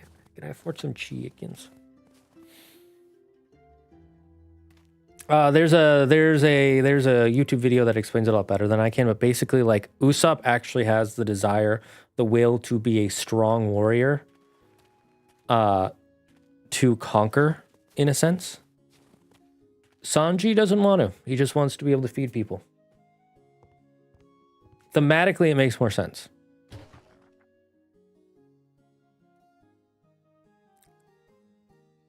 Damn it, I can't afford two. That's fine. Trouble. Double trouble. Blasting off again. Trouble, trouble. I don't remember how it goes. That makes sense, but you could argue that Sanji has the strong need to protect women and find the all blue. But is that a form of conquering? Or is that form of protecting? Armament hockey already protects women, and observation hockey would let him observe where the all blue is. That's not conquering people. I'm not saying I 100% agree with this, but I like the idea. It's a fun little thought experiment. I'm so glad I made all this juice early on, just cuz. All right, I gotta put my chicken. My chicken. It was a little chicken.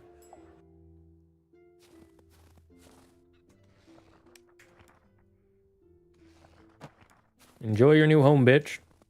You're trapped here forever.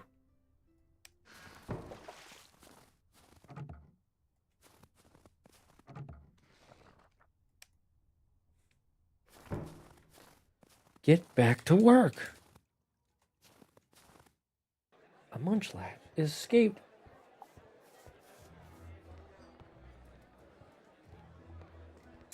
Hema is fencing. What?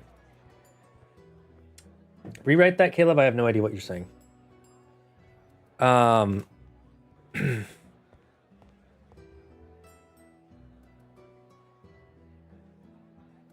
Also, Oda has said that Sanji is better at observation hockey than he is at the other three. Probably meant fencing. Oh, fencing. If you get hit, you lose your points. Didn't know about that. My two best friends used to fence in high school, and one coached it during college. And then my mom used to fence in college. So that's the closest of it. I know fencing stuff because of them, but never fenced myself. What do you call a chicken? A female dog? Those are two completely different animals. What's in here, bitch? Everything's a bitch if I say so. Let me ask you, do you think Shanks is overrated based on how we never see him, or do much outside of tiny flashbacks and Luffy's perspective? Fencing. Okay, you were right. It is about fencing. Rewrite that, Demon Blades. I need to. I don't. No habla inglés from that. Wait, no, that's not a way to say. Do not understand. No braino understando. Me am stupido.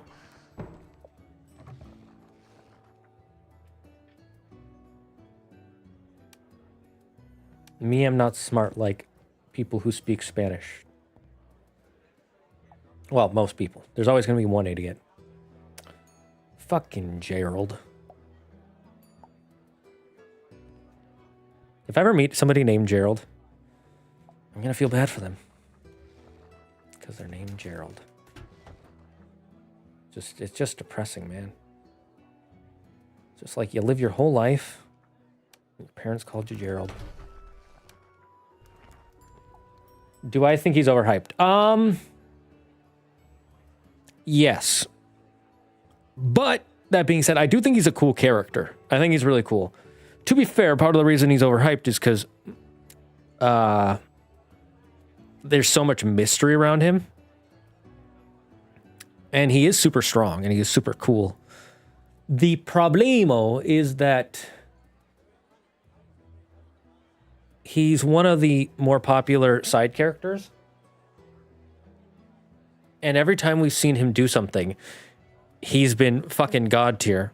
Like, he stopped Akainu from continuing the war with the Whitebeard pirates. He's hunting Blackbeard. He was the first person we see use hockey, sort of, kind of in a way. We know he's related to the Celestial Dragons now.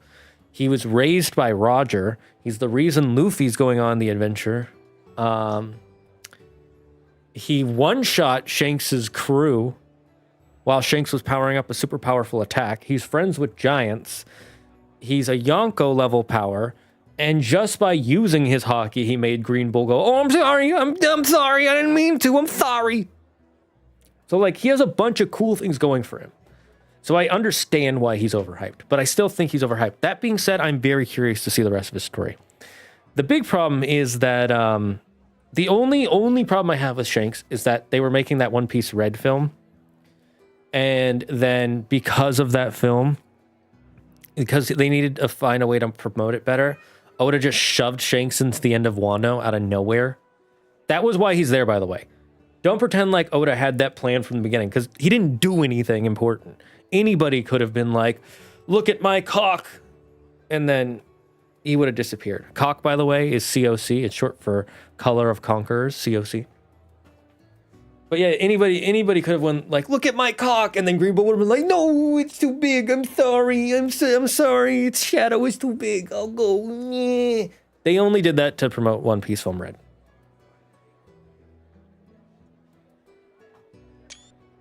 I'm clipping that. I think that would make a funny clip. I'm going to forget this in a week when I start making my clips, and I'm just going to fucking laugh my ass off.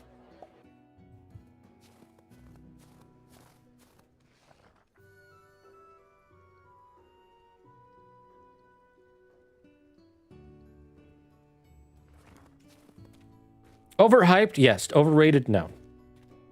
Not exactly the same thing, but similar.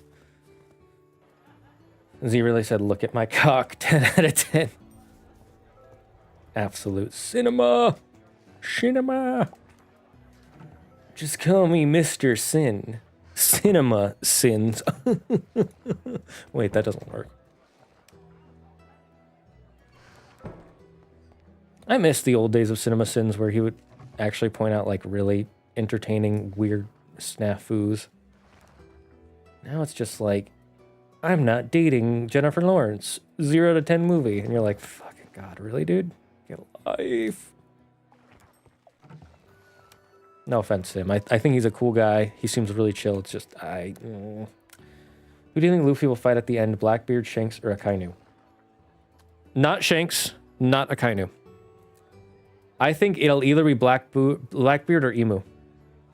Or, hear me out, Luffy doesn't become the Pirate King. Buggy gets there right at the end. Luffy and Blackbeard are fighting, and Buggy accidentally trips and finds the One Piece, and then becomes the Pirate King. Do the VODs come for YouTube or Twitch? Do the VODs come from YouTube or Twitch? Both. Because I stream at the same time. Oh, wait. Yeah, I stream them both at the same time. And then when you stream on YouTube, it automatically becomes a VOD. If you go onto my VODs channel, click the live, you can watch all the past VODs. Definitely try to channel more classic Cinema Sins energy in my videos. Nice, Optimus. Nice.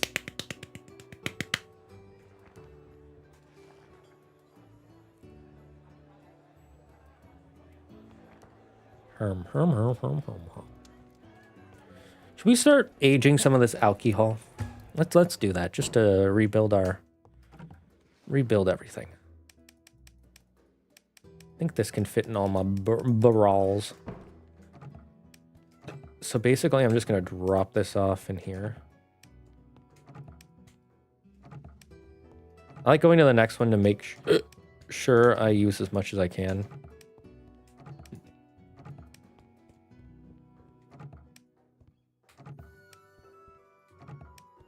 Nah, it's not enough to fill all the barrels, but it's quite a lot.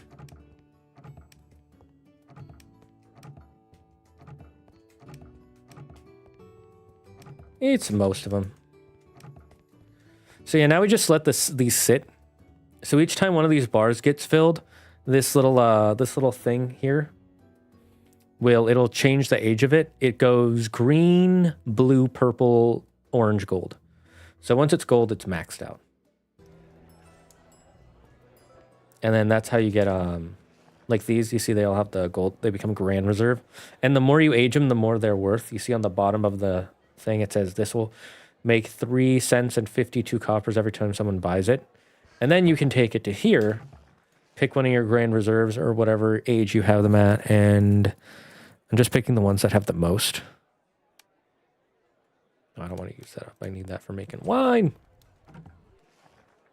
And that turns into a Grand Reserve, and I don't know if I think it makes you more, but someone said on the Discord for this game that you make less money, but you get more product out of it. So it turns like 10 of them into 15. So you technically sell more overall. In the long run, you sell more.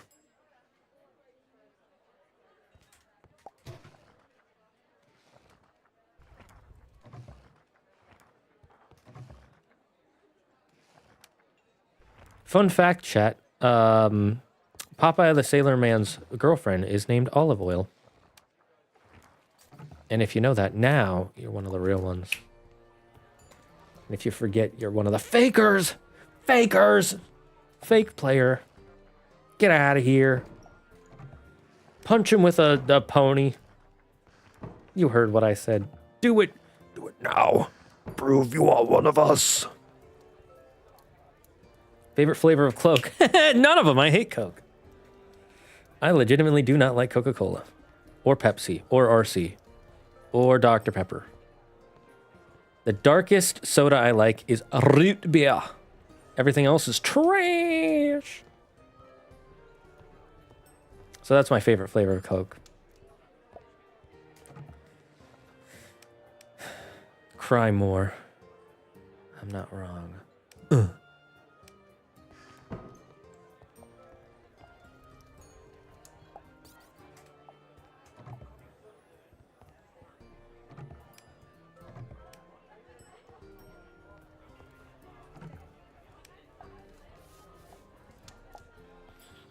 On that note, what's your favorite flavor?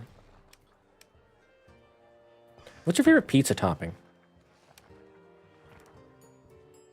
Mine would probably be mussels. I like mussels. I don't get people who don't like mussels, but whatever, you know, everyone's allowed to be wrong. That's right, I said it. Do something with your life. Stop hating the good shit.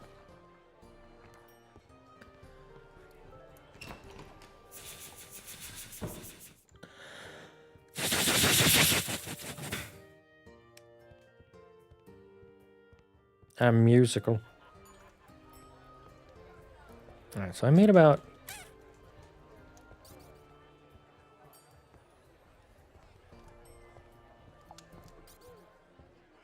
Get out of here.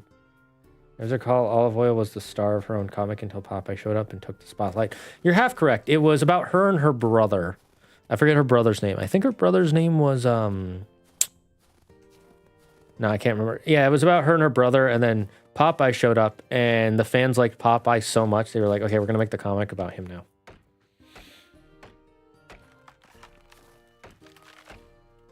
I like cherry Coke. I like bacon on my pizza. Bacon, you know, I'm not going to lie, that's a pretty good topping. Also, if you don't like pineapple on pizza, there's something wrong with you. That's like not locking sugar in your soda. Or like trying to take out one of the hydrogens out of your oxygens. Taking out one of the hydrogens in your water.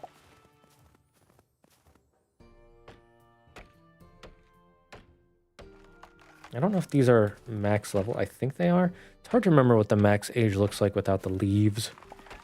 The leaves! Could also be they don't grow in winter and I'm just chopping them down for wood for no reason.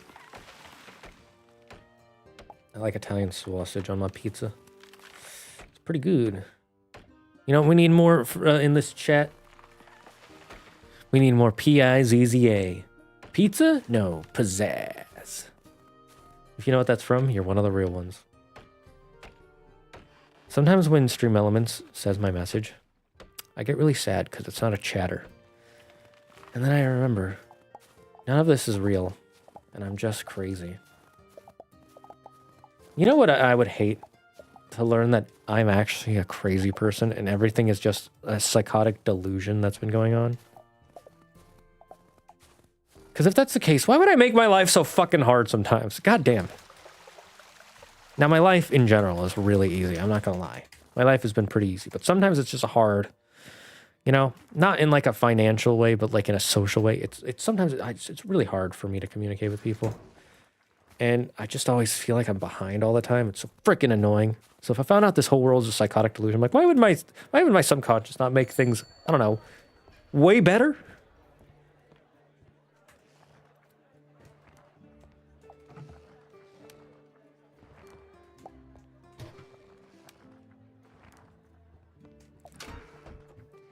Not so high thoughts with Zaggard. Dude, imagine what it would be like if I got high on stream. Imagine how different the show would be. I would probably say some fucked up shit. I'm not kidding you. If my, like, full being was allowed to come out, I'd be saying some shit that people would get pissed about.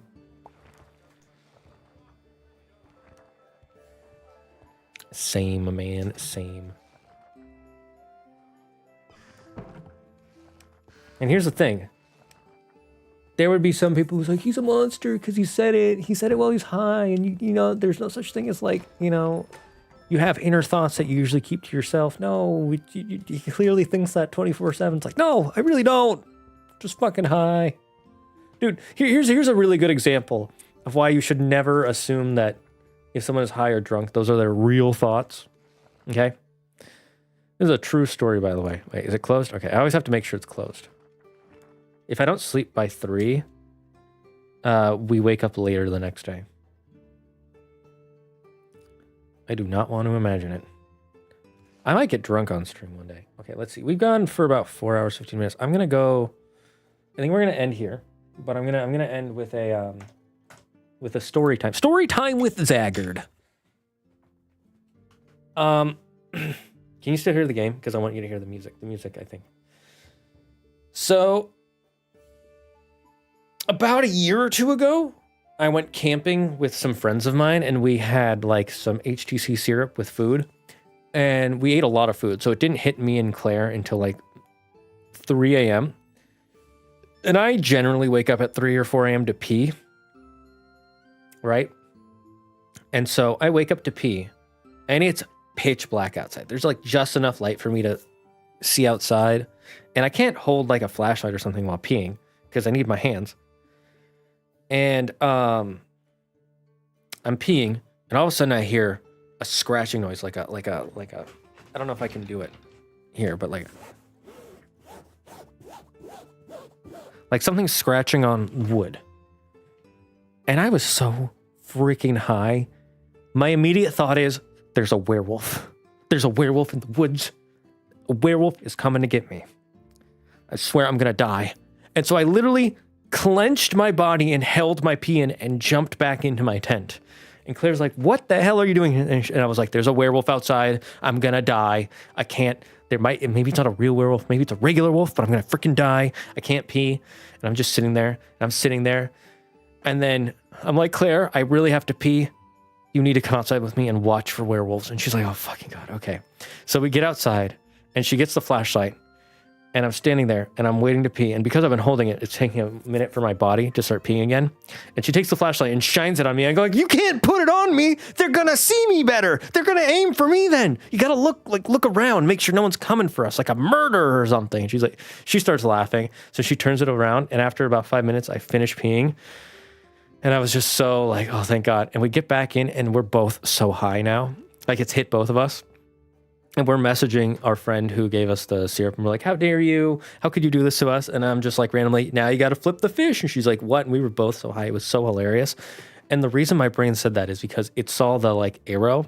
You know, when you click the send button on a text, there's like that blue arrow.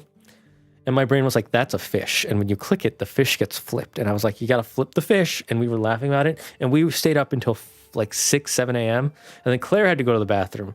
And the bathroom was like, we had to go down. We had to go to the right on this path and then go straight down. And I went, the bathroom is that way. And I was pointing in the exact wrong direction. So that's why if you ever see someone who is high or drunk and they say something, they don't mean it.